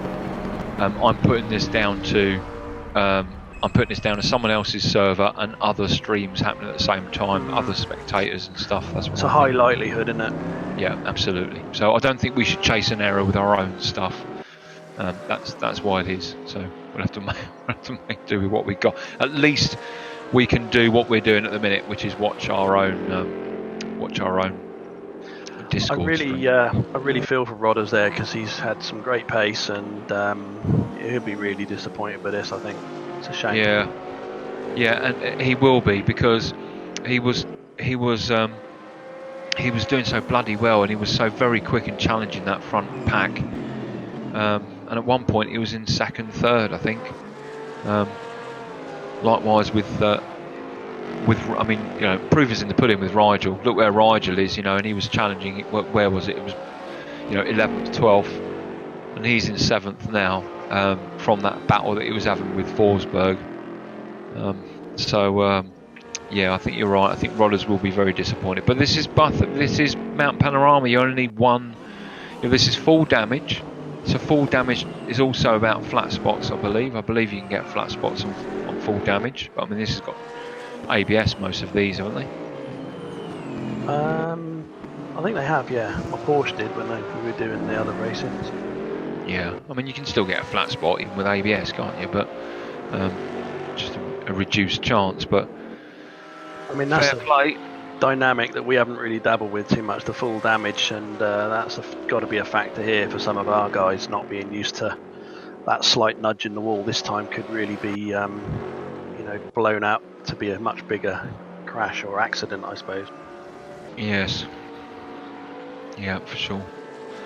Yeah, good point, Beer. If he is in VR, he's not going to see the apex. But then if he is in VR, you never know. He might go to bonnet view and sit on the bonnet. I doubt it. But of course, the great thing about VR is you can position yourself, can't you? Yeah, and I mean, Charger, you're a bit of an expert on. Charger, you're a bit of an expert on bonnets. What's your thoughts? Well, he spent most of his teenage life being bent over a bonnet. That's why. Oh dear, man. I would have thought the pit crew would have hammered that down a bit. I mean, it wouldn't have took much, would it? A couple of sledgehammers, bang, You'd bang. think they'd have given it a slap, wouldn't you? For sure. Yeah. Yeah, I mean that has obviously been repaired, hasn't it? But the model is such that you still see it all being smashed up. No, I don't think it gets repaired. Do you think he's opted for it not to be repaired? I don't think you've got the option, have you? You can't fix the engine. You can fix the aero, but I wouldn't think that. I'm not actually sure, to be perfectly honest. You might be right. We haven't explored full damage enough to know whether it does repair the whole car. Yeah, and I think that's a great point, and I think that I know we sort of veered away from full damage to limited as a result of flat spots and the feedback on the wheels and how out of parity that was, etc. But fact of the matter is, I think it's, you know, for a couple like ours, it needs to be revisited at some point. Don't know whether they've sorted that feedback out. Charge, have they? Well, on the direct drives, the flat spot, we sort of sorted it ourselves. We turned down the intensity because it was like a jackhammer. It was terrible. Right. I mean, it wasn't even something you could drive around. I mean, it literally was undrivable. As soon as you got a couple of flat spots, it was that was all you got. Yeah. Yeah, all from a 50p piece flat spot. You know, that's all it takes, isn't it? Rodders then up into 20th place, just behind Medicine Skull. Actually, good for you, Medicine. Told you you'd do all right. Stay on the grey stuff. He's up to 19th, I think. Seahacks into 16th, just behind Marco and Audi in 15th and 14th respectively. Had a change at the top there. Look, Madley and CSAM have swapped places, guys. Yeah, they've swapped places. Madley is really challenging that front sections there. I mean, of course, they've all pitted now, and actually, you know, that top bunch there is really quite good news. You know, if this was, you know, a club competition, which this isn't, but you know, Madley, CSAM, you know, Rigel, They're Dave Frew, They're absolutely they are. And you know, out of the top 10, we've got, you know, top 10, we've got 1, 2, 3, 4. 4 of the top 10 are from RWB, which is absolutely bloody wonderful news. Ben Davis in 12th, my buddy for the DTM league, so he's doing really great. Audi in 14th, you know, that's fantastic position, because Audi was right down at the bottom. He was right in the last sort of quarter as a result of his time trial time, and is now up to 14th. That will be from driving, you know, averagely quick, a sound strategy, and staying out of trouble. Has got him up into 14th, so good for him. That car looks a handful. Which one? The BM? Rodders, yeah. No, Rodders. I was watching. It just looks like he's struggling with that car. Oh, I see. Yeah. Absolutely he is. Yeah. I mean, look at that coming down now into the S's. You know, I mean, one of the key things about the Dipper is being able to see where that apex is on the left-hand side, and of course he can't see any of that. So it's just testament to his muscle memory of when to turn in, perhaps. And Rigel's chasing down Ulrich. Yeah. I'm wondering if Rigel's not running a bit more wing than some of the others, because all the other cars seem a bit quicker than Rigel's down the straight. Although saying that, look, he's caught him up there. Yeah, and that's what we've seen with Rigel, haven't we?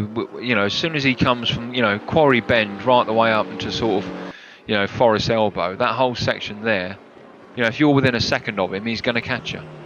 And then all of a sudden, along the straights, guess what? Bye. So I think you're right. I think he's either that BM is woefully underpowered, or, you know, he's although I think he'll probably challenge coming up into the chase, perhaps. It's a compromised kind of track, isn't it? Because everyone gets hung up on lots of top speed, but you take off too much wing, the top section of the track's a nightmare under the braking. You kind of want the back end to have a bit of grip through there and a little bit of downforce, don't you, really? Yeah. Sorry, Charger, go on. I was just going to say FX is going to control it if we lead, so let's have a look at Madler.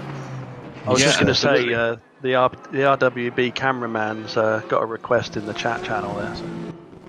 Oh, good, jolly good. Just seen it. Yes. Right. Okay. Well, look. Yeah. One of you, the race director, can take us to Madley, in cockpit with Madley. Look at him go. Look. In cockpit with Madley. Bang. There we go. Coming around the Conrad Straight. We all know how long this is. 1.2 miles. 172 miles an hour down here. He'll get to. Let's see. Just see the car in front as he was coming on the track. There he is. Just short of 172 into the chase, and he's what, about 12 seconds behind, but well, so looking down into there he is there. That's the position there for third place. That's Rosa, and that's what Madley is looking at. He's very good in the Porsche, Madley, and as I said, you know, of course now he's got his homemade sim rig made out of iron ore and cobalt, and has had it lifted into position by a JCB. I don't think he's finished that yet. He keeps sending me pictures of it, and I swear he's building a bridge. Yeah, and actually, rumour has it that he's removed his cooker from the kitchen and has now got a small iron ore smelting capability. But you know, fair play, and he's a bloody good lad, and very quick anyway. But be interesting to see. Now we have got an eyeball. We'll stay on Madley for a while. Now we've got an eyeball of where Rossa was when we just came over the hill looking down towards Murray's Corner. He was just in the first sort of quarter, wasn't he, of the pit straight. So it'll be interesting to see whether actually this is where you make up the time. I said it right at the very beginning, I'll always say it. Doesn't matter how bloody fast your car is. or what car is down the Conrod Straight or Mountain Straight, because the time that you will gain is insignificant in parity to the time that you will gain through the mountain section. That is where all of the top boys make up their serious time, is through the mountain section, not the straights. It's how much your drive is coming out of Forest Elbow for a start, and it's how quick you are going into Quarry Bend, and how much speed you take through will determine, just how fast your lap is. That's where you make up the time. He is actually making time on Rosso, isn't he? I think he is. I absolutely think he is. I think he's just gained 2 seconds through the mountain section. We can't pin that against the wall. We can now. Let's look. There, he has gained a second on him without doubt. We saw the lap before. He was a good sort of 5 car lengths in front, perhaps, of where they were at the time. He was much slower, so he wasn't going fast. So that was about a second. And he's on this section now. We didn't see that before when we came through Hell's Corner. So yeah. Yeah, information from the voice from above. Madley's last lap was 286. 286 to 460. Yeah, so he's catching. Yeah, absolutely. Yeah, 286, 460. So yeah, two tenths of a second he caught up. But actually, parity-wise, in comparison to the lap before, I reckon that was a couple of seconds that he got on him there. We'll see when he comes around on this bit.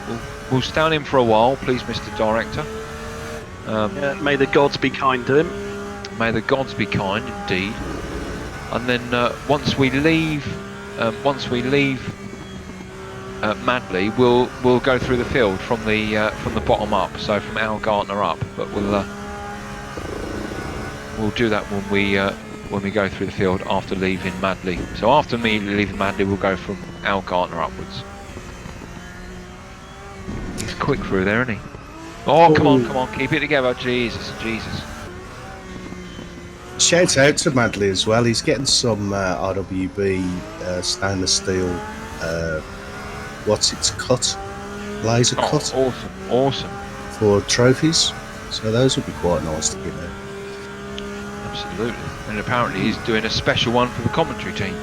Is he? I'm not sure. Apparently so. I think didn't he say something that he was? Yeah, I think it said slag on it. Yeah, that's right. Yeah, pictures. Yeah. Right now, let's see where Rosa is coming towards Murray. Oh look, yeah. So about the same as last time, then I think. Yeah. Right. Well, we wish Madley well. We will keep an eye on him. The director will always have the right to zip to something if he sees something of significance. But if we can now go through the field, please. Let's start with Al Gartner. Al's got a bit of damage as well, hasn't he? I don't know. I can't see. I haven't got a race director. Well, you're not using the stream on Discord. It's instant. I'm watching the Twitch stream. No, the Discord one. Yeah, that's what I got. No. The live. Yeah. It's not Twitch. It's just Discord. Why did Twitch open up then? I have no idea. Oh, you probably clicked. Oh, you've clicked on the link. Yeah, I know what you've done. Yeah, just join. Yeah. I wonder why you were a bit behind there. Yeah. Do you know what? This has been a technological nightmare this evening, hasn't it? Right, anyway, so Al Gartner, 22nd place. Let's move up now to Menacing Skull in 19th. Al has definitely had a bit of a smash there, hasn't he? Menacing Skull out there in the McLaren. You like that, don't you? Charge, it's one of your favourites, I think. Yeah, it's nice and stable. It's a good all-rounder, though. It's one of those cars that, you can finish a race in. Yeah. And in comparison to, say, the Porsche, which almost spins on an axis, which is sometimes central, as you say, the McLaren is a very stable one. So if you're just thinking about dabbling in this sort of world, and you get a GT3 pack, that's probably your most stable car to start playing around with. Menacing Skull doing a great job in 19th.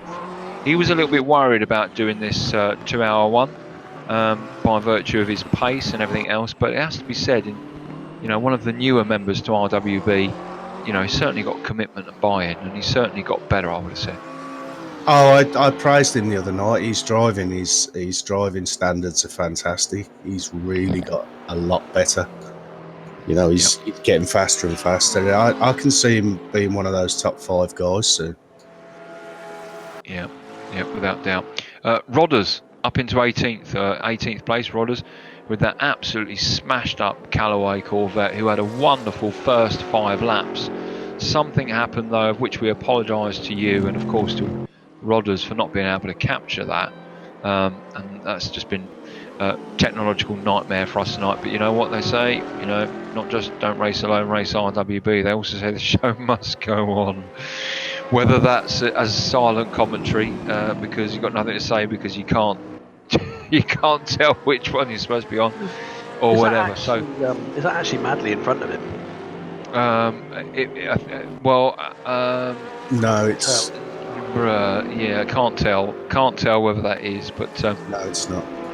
Nonetheless, Rodders is down into 18th.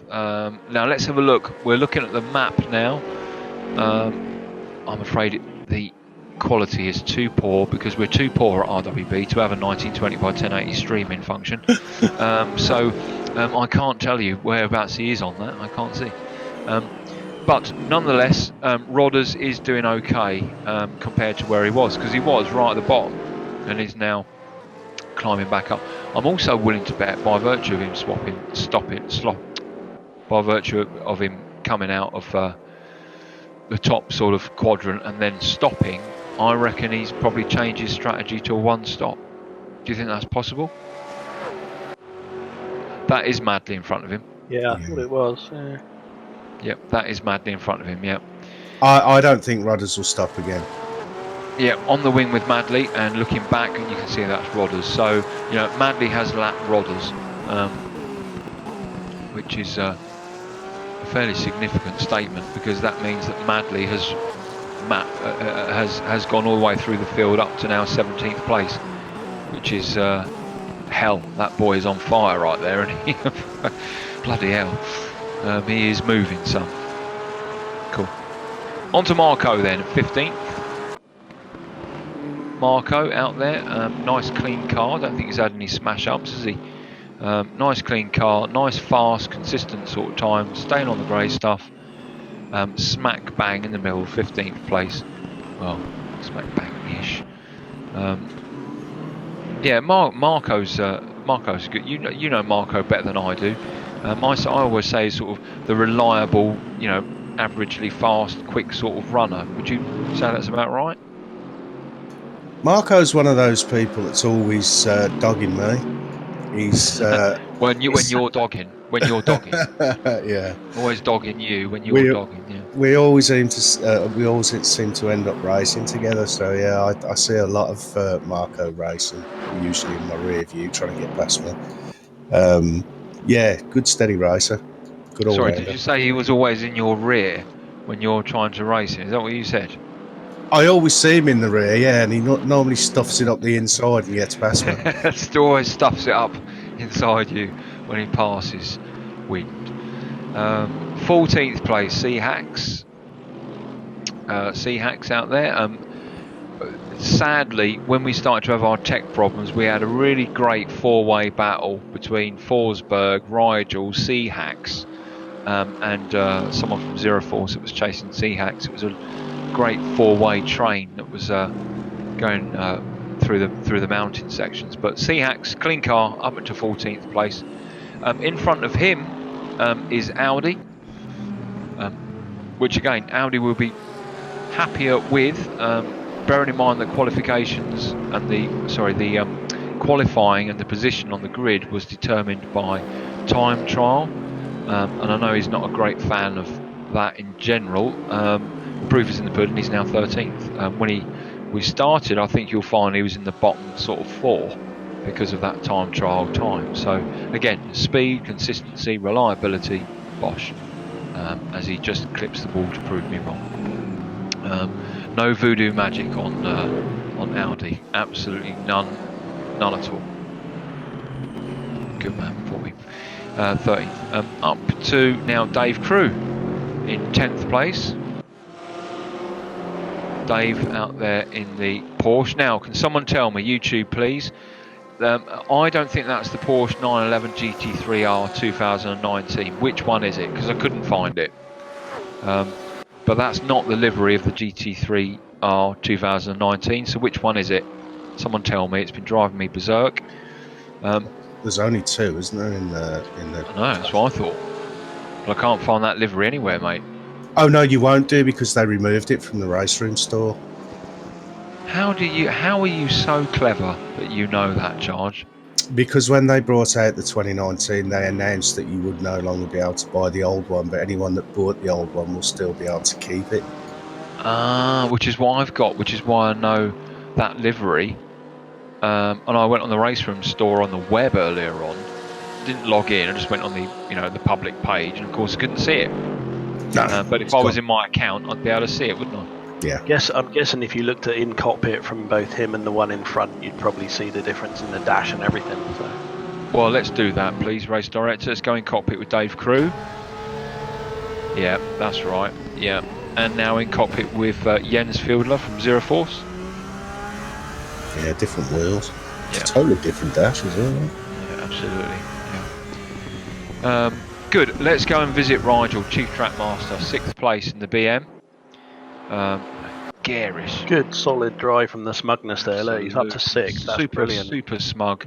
And I know he would have enjoyed that battle with Forsberg earlier on, but actually, Sebastian Forsberg, he was held up by Forsberg for about 5 laps, I'd say, 5 or 6 laps, where he was just yo-yoing, rubber banding, purely by virtue of the legs that the GTR had. And as you said, Helmet, very likely the sort of high downforce that Rigel's got on that BM in order to be able to throw it the way he does through the S's. Yeah, I might be wrong, but it just looked slower than a lot of the other cars on the straights, more than normal. I don't think the Beamer's slow, is it? No, I don't think so. No, I've not driven it, so I don't think so. Is that the M6? Isn't it? It's just got crappy brakes. I think they improved them, but the brakes were terrible. Yeah. Now, a question to you in general, YouTube people: why is nobody driving the Alpina? Because in theory, the Alpina is better than the M model. In theory. So in real life, that is the case. So why are people not driving the Alpina? I don't know. They obviously know something I don't. Remember, I'm number one commentary. I don't know anything really. So tell me why. Why don't people drive the Alpina except cos? Let's go and have a look at CSAM.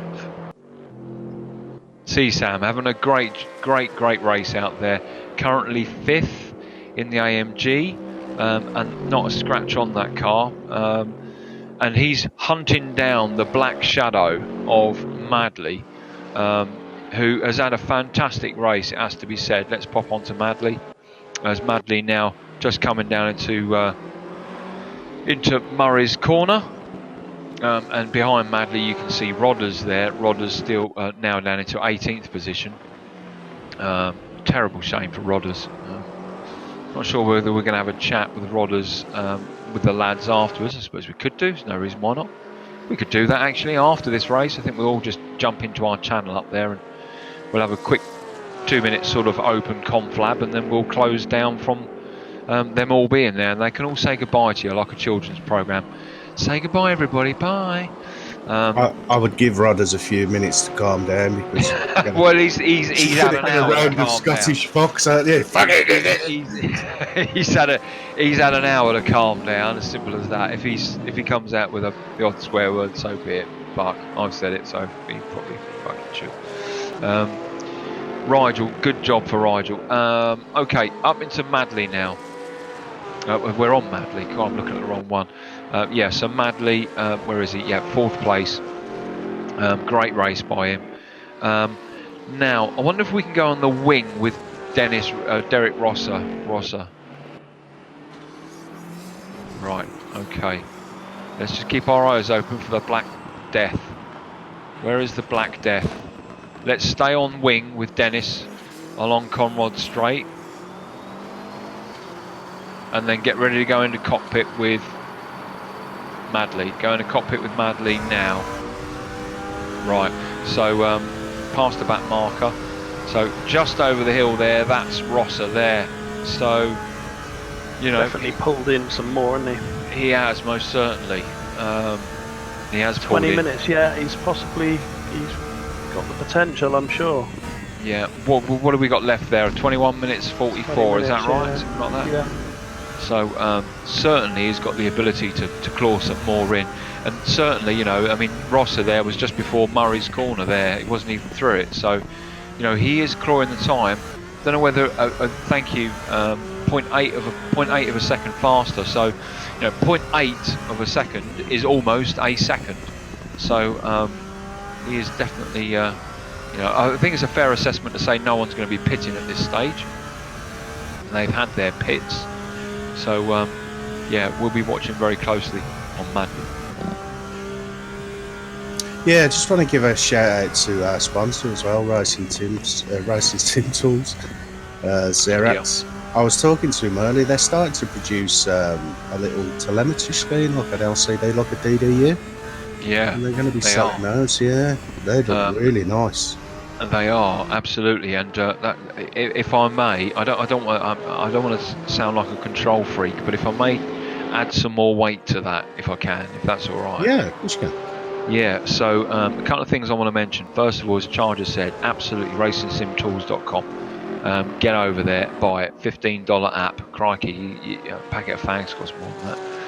Secondly, you don't have to be a super genius wizard like our own FX tech super guru Gandalf. You can be like me with an IQ of 3. Oh, someone's off there. Not an RWB member, so we won't worry too much about it. But you don't have to have an IQ above 3 to actually be able to use it, because them boys over at Racing Sim Tools, they started to do 2 very important things. The first one is they've started to do streaming videos of setups of cars, of them using the Racing Sim Tools app, and talking you through the sorts of things that they're looking at with the histograms and how they're changing things. And I've watched all of them so far. They're extremely useful, and so you don't have to throw yourself into the documents and read all 100 or so pages of it. You can literally, you know, watch and learn, and that is the best way, in my view, to learn how to use that particular app, because it's nothing better than seeing someone else do it, and you know, and then see the effect. And actually, on 2 of their videos, I've done exactly that at the same time with the same car in the same location, in order to feel the difference of what that change on the setup is that I'm seeing being done. And so it's exceptionally useful. So the first thing is they are now streaming how to use in Racing Sim Tools app. So get along to their YouTube page. I'm sure our Super Gandalf Wizard Tech Master can put a link in there later, as CHATS goes straight along. We don't want too many of them guys, do we? Because otherwise they're going to get a drive through. So watching closely. So get along to them, get along to the YouTube and subscribe, because they're doing more and more of them. The second one is they are producing a telemetry app, a telemetry system, sorry. Now these telemetry systems that go on top of your direct drive wheels or your Fanatec CSL Elites or whatever it is that you use, you know, that is pro kit. That is pro kit, and if you go and buy this sort of pro kit, you can pay anything up to £400 or £500 for this sort of stuff. It's serious money. It is professional level standard stuff. It is not a toy. And these lads at Racing Sim Tools, Zach and all the other guys over there, they're only a small team, but they're so clever, and they are now producing this stuff, and they are going to be able to put this out for I recently saw anything, you know, half price essentially. I'm not going to pin them against a wall and give you a price in a minute, but it's going to be half price of whatever it is. You can buy it for standard amount. So you know, 250 quid, something like that. Something, it's around that figure. Yeah, I mean the DDU that you can buy, I think it's 500 quid. 500 quid. Yeah. Crikey! The last time I spent 500 quid on anything, her name was Jemima. She wasn't worth 500 quid either. Didn't get the keeper either, did you? I didn't get the keeper either. Yeah, that's right. Yeah. You get to keep this. Is that what it's called, Charger? DDU? That's what the original thing is, but it's that's just I think it's display. I can't remember what it's what it means. But that's the most popular one. But this is, something else. I mean, he's even got LED lights on each side of the display to show you with traction loss with the tyres. I'm going to have to go to the bathroom quickly. All right, well, you go to the bathroom. Now that is something, isn't it? I mean, that is almost like a tailored Otter HUD all on a little LED LCD screen in front of you. Yeah. Very, very clever, really clever. Yeah, I'm also going to give them a shout out as well. Racing Sim Tools. They're also sponsoring the. I'm going to use stage at them. I've lost sound on the stream.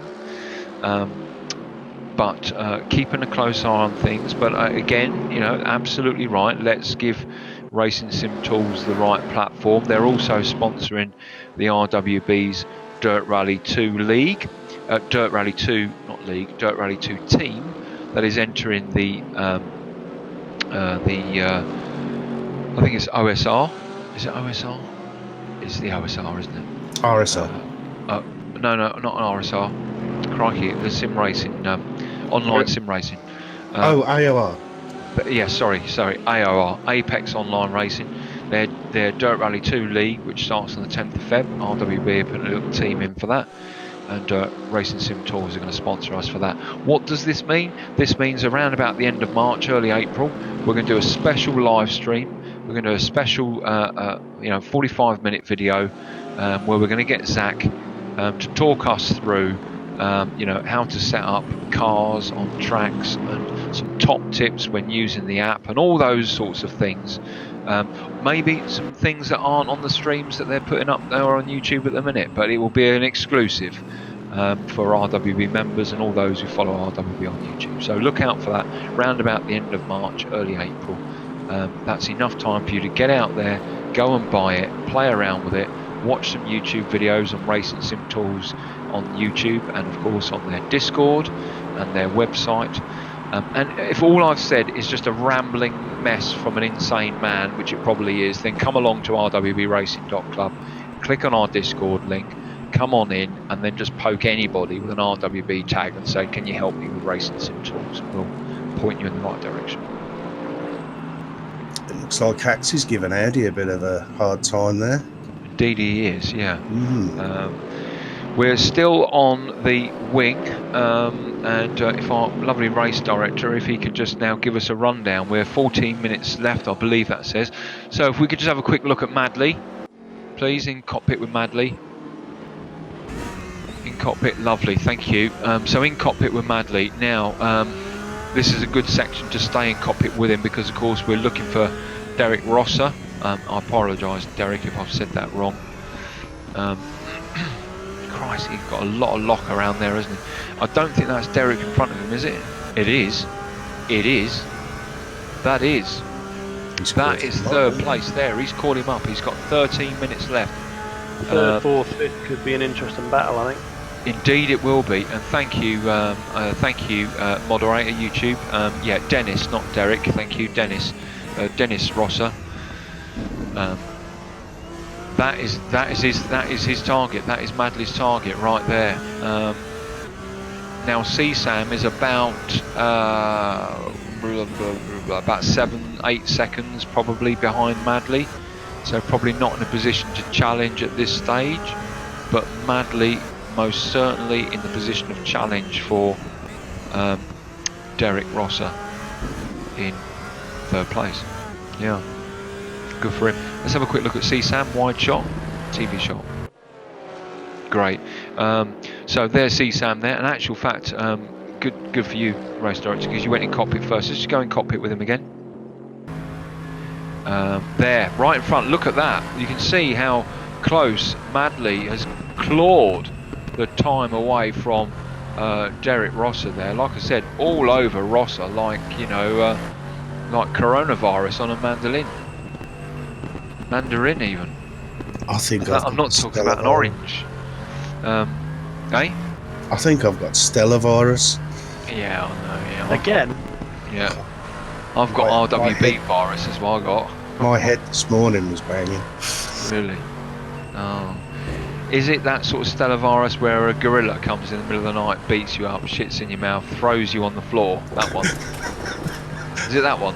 No, it's drinking Stella instead of Corona. Yeah. Good. Okay. Now we'll stay with CSAM for this bit because when we went down Mountain Straight, we saw the Black Death of Madley challenging Derek Rosser. And look at that. Let's go in cockpit now with Madley, please. Cockpit with Madley. Not as close as we thought. Can you go on the wing, please, with Madley? All right. So actually, Rodders, challenging to unlap himself, isn't he? That's what's going on there. So CSAM is looking at Rodders. Rodders is looking at Madley. That's what's going on there, folks. Let's go and have a look at Dave Crew. Dave Crew, just coming up now into the cutting. He's got plenty of air in front of him and a bit of air behind him. That's good. He likes a bit of air behind him. Into Ben Davis. Like I said, into Ben Davis, who looks like he's shoved the front of his car into something. But Ben is doing all right. Keep your head, Ben. Ben's my teammate. Into McPhillamy here, down along through Skyline, into the S's. And Ben is currently running 11th, so good for you, Ben. He was a lastminute.com addition to the team, wasn't he? Charge? Who Ben? Yeah, I think he was actually. Yeah. Into Audi now. Yep, there we go. Audi doing all right in the AMG. 13th. He must be happy with that because I mean, as I said, I think he started like 25th. You know, it was a fair way down. In fact, I've got the doodads here. Let's have a look. 25th. Yeah, he qualified 25th. You know, Ben Davis, he qualified 26th, so he started 26th. Where is he now? Ben Davis, he's in 11th. Audi started 25th. Where is he now? He is now 13th. Marco started, qualified 23rd. Where's Marco now? Where's Marco? 15th. Al Gartner qualified 21st. Where is Al Gartner? He's now 20th. Dave Crew qualified 19th. Where's he now? Dave Crew is now 10th. Rigel qualified 14th. Where's Rigel now? 6th. CSAM qualified 9th. Where is he now? 5th, and certainly looking to do the best he can in this last 9 minutes and so on, to look at possibly challenging Madley, although he's got some back markers and so on. Well, not back marker. Well, yeah, back markers. He's got Rodders, hasn't he, as a back marker. Madley qualified 8th. He's now in 4th. Rodders, terrible race for Rodders in the Corvette. He qualified in 7th. Oh my fucking fuck! Look at that. The front of that Porsche now looks like a fucking Hillman imp. What on earth has happened there? Oh, matters. Oh, he will be absolutely distraught of that as the one-eyed Black Death, the pirate Porsche goes into Quarry Bend. Hopefully he hasn't damaged it too much. The full damage is on. What am I talking about? I'm talking shit. Full damage is on. He's got no front of the car. That car will be understeering all over the place. He's got 8 minutes left. Lap timings around here are what? 2:05. So you're looking at 4 laps at the most. He's got to do 3 laps at the most. That's really harsh. That's really, yeah, that really is harsh to see. That is harsh. Can we go on wing with CSAM? On the wing with CSAM, and then back into cockpit with Madders. Okay, so CSAM has picked up the colours, picked up the RWB colour, and has carried it forward through the enemy position, all the way through to reorg and reinvestment. And Rigel will be getting Rigel will be getting a sniff of that now. And, you just hit the nail right on the head. Go into cockpit now with Rigel. Well, Madley has got some space on him, but it's whether his speed is affected. Let's see that. Cockpit with Madley again, please. Oh, we don't get any bloody 170. So he's not been affected by speed, but let's see how he goes for the chase. It's going to hurt him through the top section. Yeah. Yeah. He's nowhere near as fast through there. Nowhere near as fast through there as he was before. Be interesting to see if the super duper wizard who's doing our cameras for us, if you could let me know what Madley's lap time was on that one and the next one. Damn, man, what a shame for Madley. But you know what, he's in 5th position, still respectable. Yeah, sorry, YouTube moderator FX. I'm talking about this lap, as in this lap, not the valid lap. And then let me know what his best lap was, and then that will give us an idea. Because he should be lower on fuel now. The tyres will also be affected now. But it'll be interesting to see what the sort of time differential is. That car doesn't look that bad actually, Helmet. No, he's doing well to get it round there like that. I hope he can hang on to it, I really do. He's driven a brilliant race. Yeah. And he'll be pleased with that, I'm sure. Yeah. Look guys, it's 5 minutes and 37 seconds left. Last time I looked YouTube chat there was like nearly 20 of you or something, so I'm going to ask you now in advance. I want to know who's your driver of the event. There's no points on this one, this was a guest, but hang around please, because after the end of this race we're going to go straight into the channel. We're going to let them know they're all live. We're going to give them all stage for a couple of minutes to let loose. Be aware, rodders will probably turn the air blue in there. So be it, but we want to find out what had gone wrong, and there were lots of things that we didn't see and we didn't get a chance to cover because of our tech issues. We've done the best we can to bring as much as we can to you. There are two trains of thought for driver of the event so far: Rigel, Madley, but you know, don't take anything away from CSAM. Look where CSAM is. He's in 4th right now, so he's doing a great job. But you know, there's 10 of our lads out there. Which one for you has driven the best race, not in accordance with their abilities, but in accordance for what RWB need on events like this, which is just sheer, you know, speed, pace, grit, determination, all those sorts of things. You know, who's your driver of the event? I'm going to come back in 2 minutes' time and count up the amount of people that have voted for the persons, and then that will be it. We will then award them as driver of the event for RWB. Good. Helmet, we've got 4 minutes or something odd left of this. What for you on with respect to what we've been able to see? What for you has been quite interesting to see through this race? Can we have the camera now on CSAM, wing of CSAM? I think the strategies, I did expect to see 2 stops. I don't know why. I know people had talked about it, but it looks like most people just made 1 stop, didn't they? Yeah. But tyre wear can't have been as bad as perhaps some were saying. But no, I think good solid drive from RWB. I did notice that they were all hards. Is that a GT3 thing, do you think, or is that something that was stipulated? Yeah. Charger, do you know the answer to that? I think they would just pick hards because of the nature of Bathurst. To be honest, softs wouldn't last half a race. Yeah. Nowhere near. Yeah. You know, you would have to do maybe two, even maybe 3 stops. The softs are usually good for what, 10, 12 laps, but this is pretty brutal on the tyres around here. Yeah. You know, some tracks you get 15 laps out of the softs. Confirmation from John D. Thank you, John. Yeah, can't choose anything other than hard, basically, for GT3s or for this series. So thank you for that confirmation.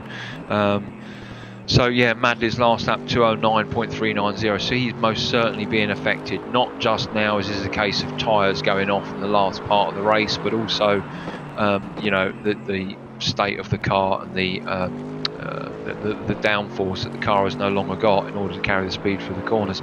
Because actually, you know, in theory, the fuel that you use is weighed up against the grip that you lose with tyres. Before you know it, you know, you find that actually, you know, towards the end of the race, the timings sort of reach those areas which are pretty quick. You know, tend to get slower. Let's have a look at Ben Davis and Audi. I think they're in a battle in the last sections of this race. We're looking at Ben Davis there. Sorry, we're looking at Ben Davis there with Audi right behind him there. And keeping an eye on the board, we can see that CSAM is currently 4th, Madley 5th, Rigel 6th, Dave Crew 9th, Ben Davis RWB Orange, otherwise known as Aldi. I don't even think that. I think that was a trumpet rather than an owl. But there you go. And Audi's right behind him as in Audi. Oh, for the love of God! You know the amount of names in the world that there are. You have to have Audi and Aldi. I mean, bloody hell! Get something decent, man, will you? I think Rigel's right behind Madley now, potentially. Yeah, is he really? Let's go in cockpit with Rigel. Madley's 6 seconds down on his lap time. Yeah, 6 seconds. So I mean, he is nursing that home. Yeah, he's nursing it home. But let's go in cockpit with Rigel. Sorry, with Madley. Yeah, crikey. On wing with Madley, and there. He's going to get it. Rigel. That's Rigel right there, or is it? Let's go in cockpit with Rigel. No, what you're seeing is Rodders. That's Rodders. Go in cockpit with Rodders, please. No, it's not Rodders. Go on wing with Madley.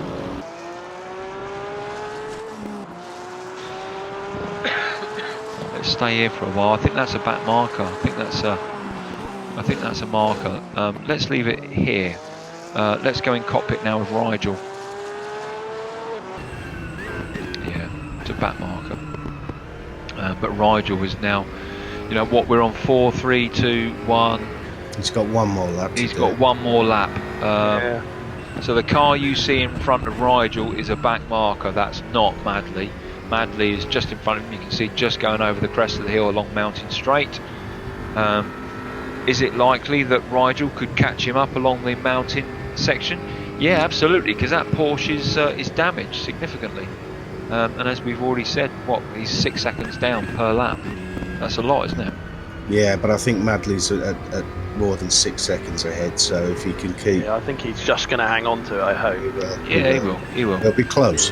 He'll certainly close the gap. I mean, it's certainly not going to set the conditions in order that he can overtake Madley along the Commonwealth Straight. Definitely not. But he will certainly close the gap up here. Let's jump in cockpit back with Madley, actually. As you say, he's doing well to have held it together, but you know, this section here, I mean, crikey, for those of you who haven't seen it, there's some fantastic videos on Bathurst racing, the Mount Panorama racing, and real life Mount Panorama starts after this particular race, but then you know, in an hour and a half's time, so does RWB's DTM International event. Let's jump in cockpit with CSAM, please, because CSAM is 4th, and CSAM is going to cross the line. In fact, he's already crossed the line, actually, and that's the start line there. Start finish just part each other, and CSAM takes 4th place. It's wonderful. Let's go on to Auto Director. Great. Oh, what a shame for Madley, but you know what, still finishes in a respectable 5th position. Now let's have a quick look. Helmet, if you just call these guys as they go over the line, I'll have a look who's the driver event. So Madley's just past the finish line. Would be Rigel next. There we go.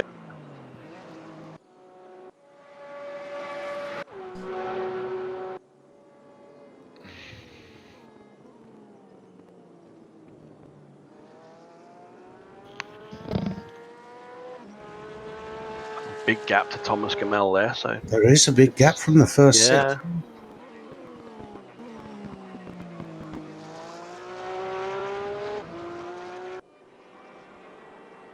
And if the race director's anything to go by, it looks like our next across the line's Dave Crew, and that's quite a way back as well. So.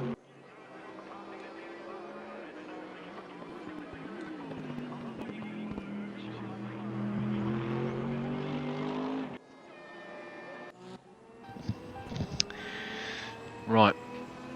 Okay. Driver of the event is a draw. Rigel Madley.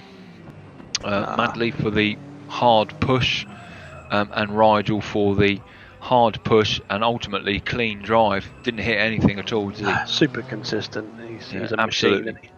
Yeah, absolute super consistent.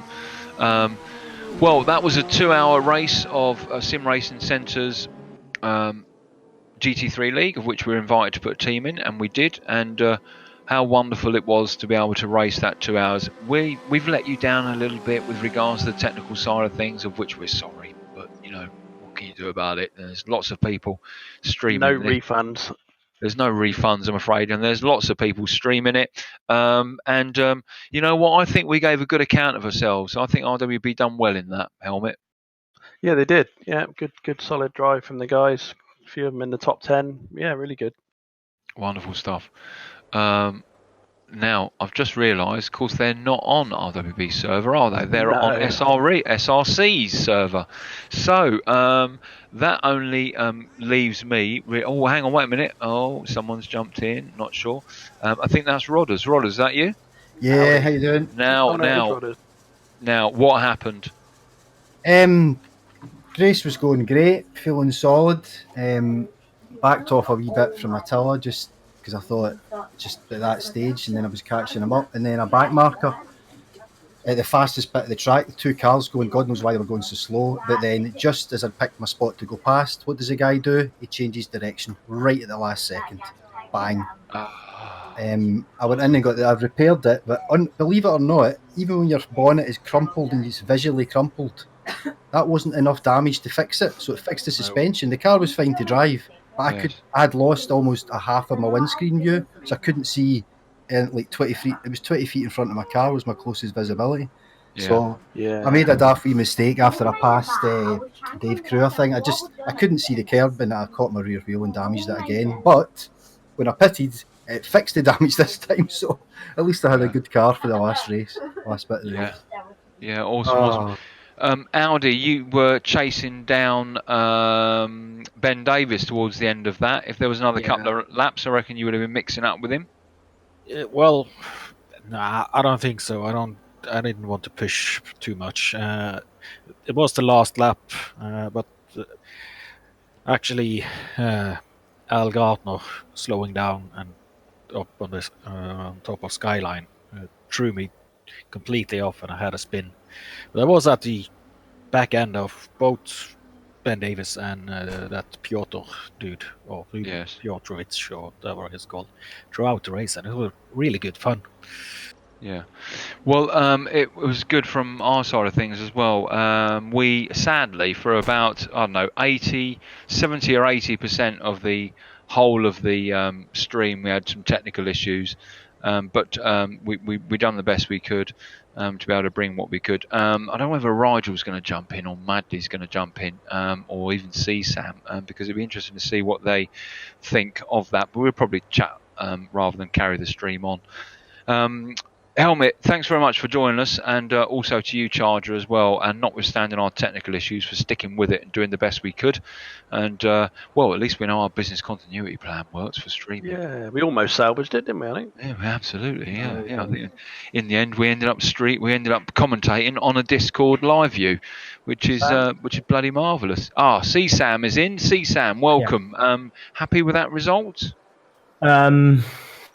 Not really. Yeah, I know you. I could have done better. Know what you're going to say, so I'll say it for you. Well, I would have been very happy finishing behind Madley, but I exploited the opportunity, and happy.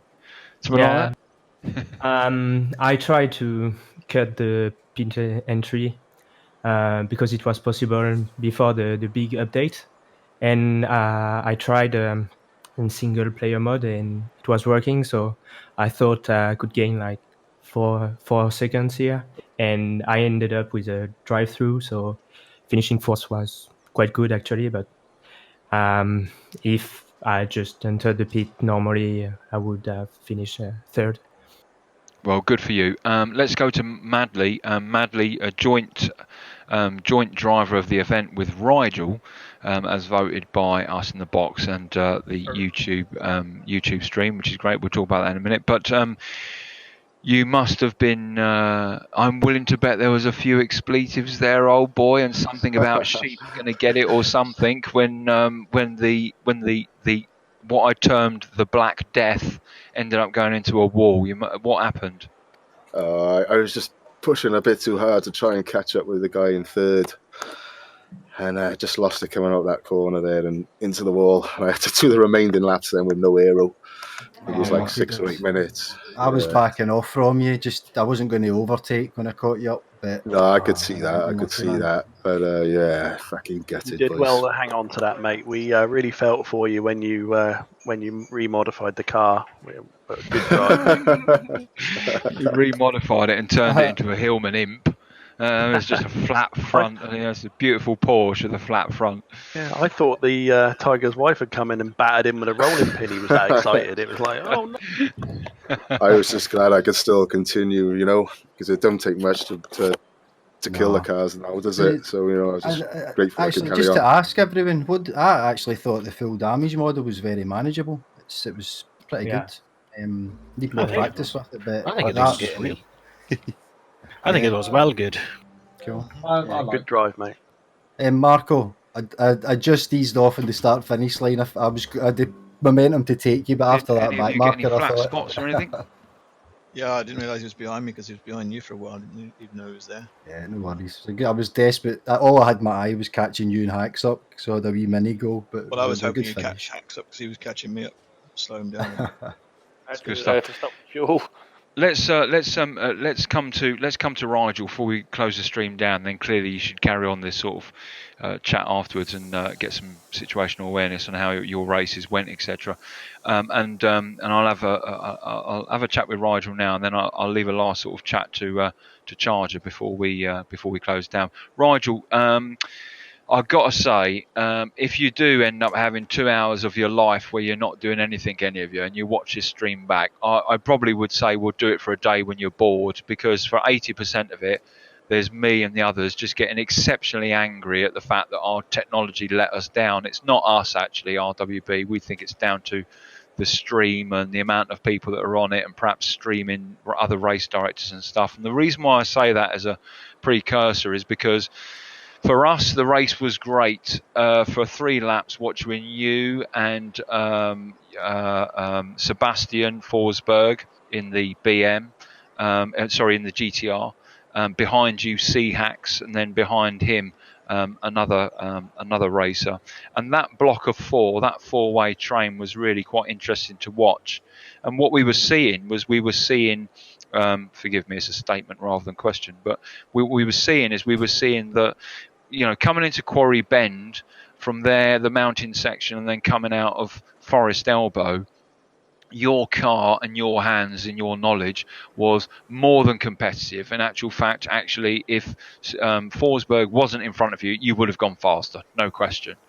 It was almost like he was holding you up. But then as soon as you got into Conrod Straight or Mountain Straight, he left you behind, or had you taken him during the mountain section, he'd overtaken you. And the conclusion we came to was that, for about 4 laps, you were doing a sort of rubber band effect, where, what you really needed a lap where he wasn't going to exploit the legs of the GTR along Conrod Straight or Mountain Straight. The question to you, therefore, is that how you saw it? Yeah, it was. It's just the construction of the track. It's got technical bit at the top, and then 2 long straights basically. And the only places I could make a move on him was up over the top of the hill. I just told him in chat. I said, "Mr. Forsberg, you know what you can do with that skyline, don't you?" I told him to use his imagination rather than give him expletives. But yeah, it was frustrating to find a way past him, but then not have enough of the curly stuff left to gain enough advantage over him. And every time I did manage to squeeze past him, I just couldn't get Forest Elbow right, so I was slow out of there, and he'd catch me up again. But I also sussed that at the end of Conrod Straight, he was slow through the chicane there, and eventually I managed to get a tiny bit of an overlap on him and get my nose, or get almost alongside, because I was much better on the brakes. I managed to get alongside into the last corner, and then we were side by side along the start finish. And then he just didn't have the legs, or he nearly did have the legs up the main straight. But then I held him off, and we got into the curly stuff, and I knew the job was done. But yeah, bloody marvelous. And it was great, because it got to the point where we said, right, we're coming to the mountain section now. That is where we saw your I don't want to sound too sort of corny, so I suppose I'm not being corny, but that was where we saw your speed, your racecraft bettering his own. And where your car, which didn't have the legs that the GTR did, either by setup and or by under your own hand, was much better through that section. And even if you took him and exploited coming down the hill, we knew by the time he'd get round the Conrod Straight, he'd be on the inside, ready for the chase. And felt your frustration. And then I'm afraid the technical issue kicked in, and that became far more important. But yeah, very well done, mate. It was great watching. I'm just sorry we weren't able to stay with you. Yeah, good drive, mate. It's fine. No, it was a grandstand seat for some of you behind us. I'm just thinking, yeah, don't worry, lads. As soon as I get past him, you're going to have the same problem. Yeah, well, that was Seahacks, wasn't it? Seahacks was behind there for a while. Quick word from Seahacks. How'd that go for you, mate? All right, not. It was a rough race. It was a rough race for me. That's all I got to say. Okay, all right, cool. Well, look, thanks very much, everyone. There's loads of you that joined us in YouTube chat, and we're so very sorry the issues that we have, but we can assure you that that's the first time it's ever happened to us. Which, when you bring in all the other variables that weren't owned by RWB tonight, it's probably a fair assessment. There's a goblin or what do they call them? A bug somewhere, I expect. Gremlin. A gremlin. Goblin. Fucking goblin. It's not Harry Potter, Tiger. Get a grip. Right, okay. I'm going to hand over to Rodders and Charger. Between the pair of you, I'd just like to spend 30 seconds. Talk to us about our event tonight and about upcoming endurance racing, which I know you both have championed amongst the honchos as something very much you want to do. Yeah, we'll go first. I mean, endurance-wise, I think we seem to have a bit of a buzz around it. I think it's always been there. We've just kind of realised this what we can do with it this year. So we're going to get. We wanted to something out, but I'll be honest. I think I said before, we've just been very busy doing a lot of work in the background. So, but in the next thing tomorrow, we're having a big chit chat, and next week we'll hope to get something out. That being the format of the series and the first race in the series. As I've mentioned before, the series is going to be kind of the first race will be set, but the third, fourth, and other subsequent races, we're going to see there's new games coming out. There's some experimentation to do with ACC. We need to see how popular it is. If we get a lot of driver swaps become, very viable. So yeah, loads of exciting stuff with endurance coming up this year. Awesome. Charger, anything to add? No, I just want to say well done, guys. I mean, that was a good showing. There was quite a few went out there, but I think all the RWB lads finished, didn't they? Yeah. Yeah, I was set up well to have a cracking race with Attila. We were like at exactly the same pace in our lap times, pretty much. But alas, it was good. Made it through, and hopefully no RWB caused anything too dramatic. And a shout out to Al for finishing that race with damage throughout.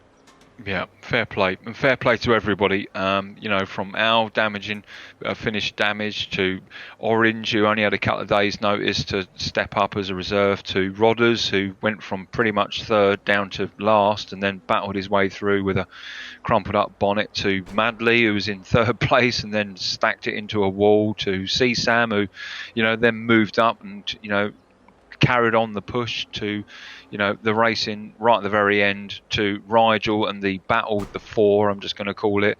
And when you look at the final positions, as I said, to where they actually qualified or started the race, and look at the top 10, the amount of RWB finishing in the top 10 is out of parity with the rest, and that is a great thing. So very well done to all of you for your representation. 9:30 tonight, we got the DTM. Helmet and debugger will be with you tonight. I'm sure the technical issues will be sorted because it'll be our own server, etc. So that's our next race, and of course stick around and find out what's going on with all the other events. We've got loads of things going on, so please come along. Well, that's it. Going to shut down the stream. Thanks very much. Join us later on at 9:30. You know what we say? Don't race alone. Race RWB. See you later now.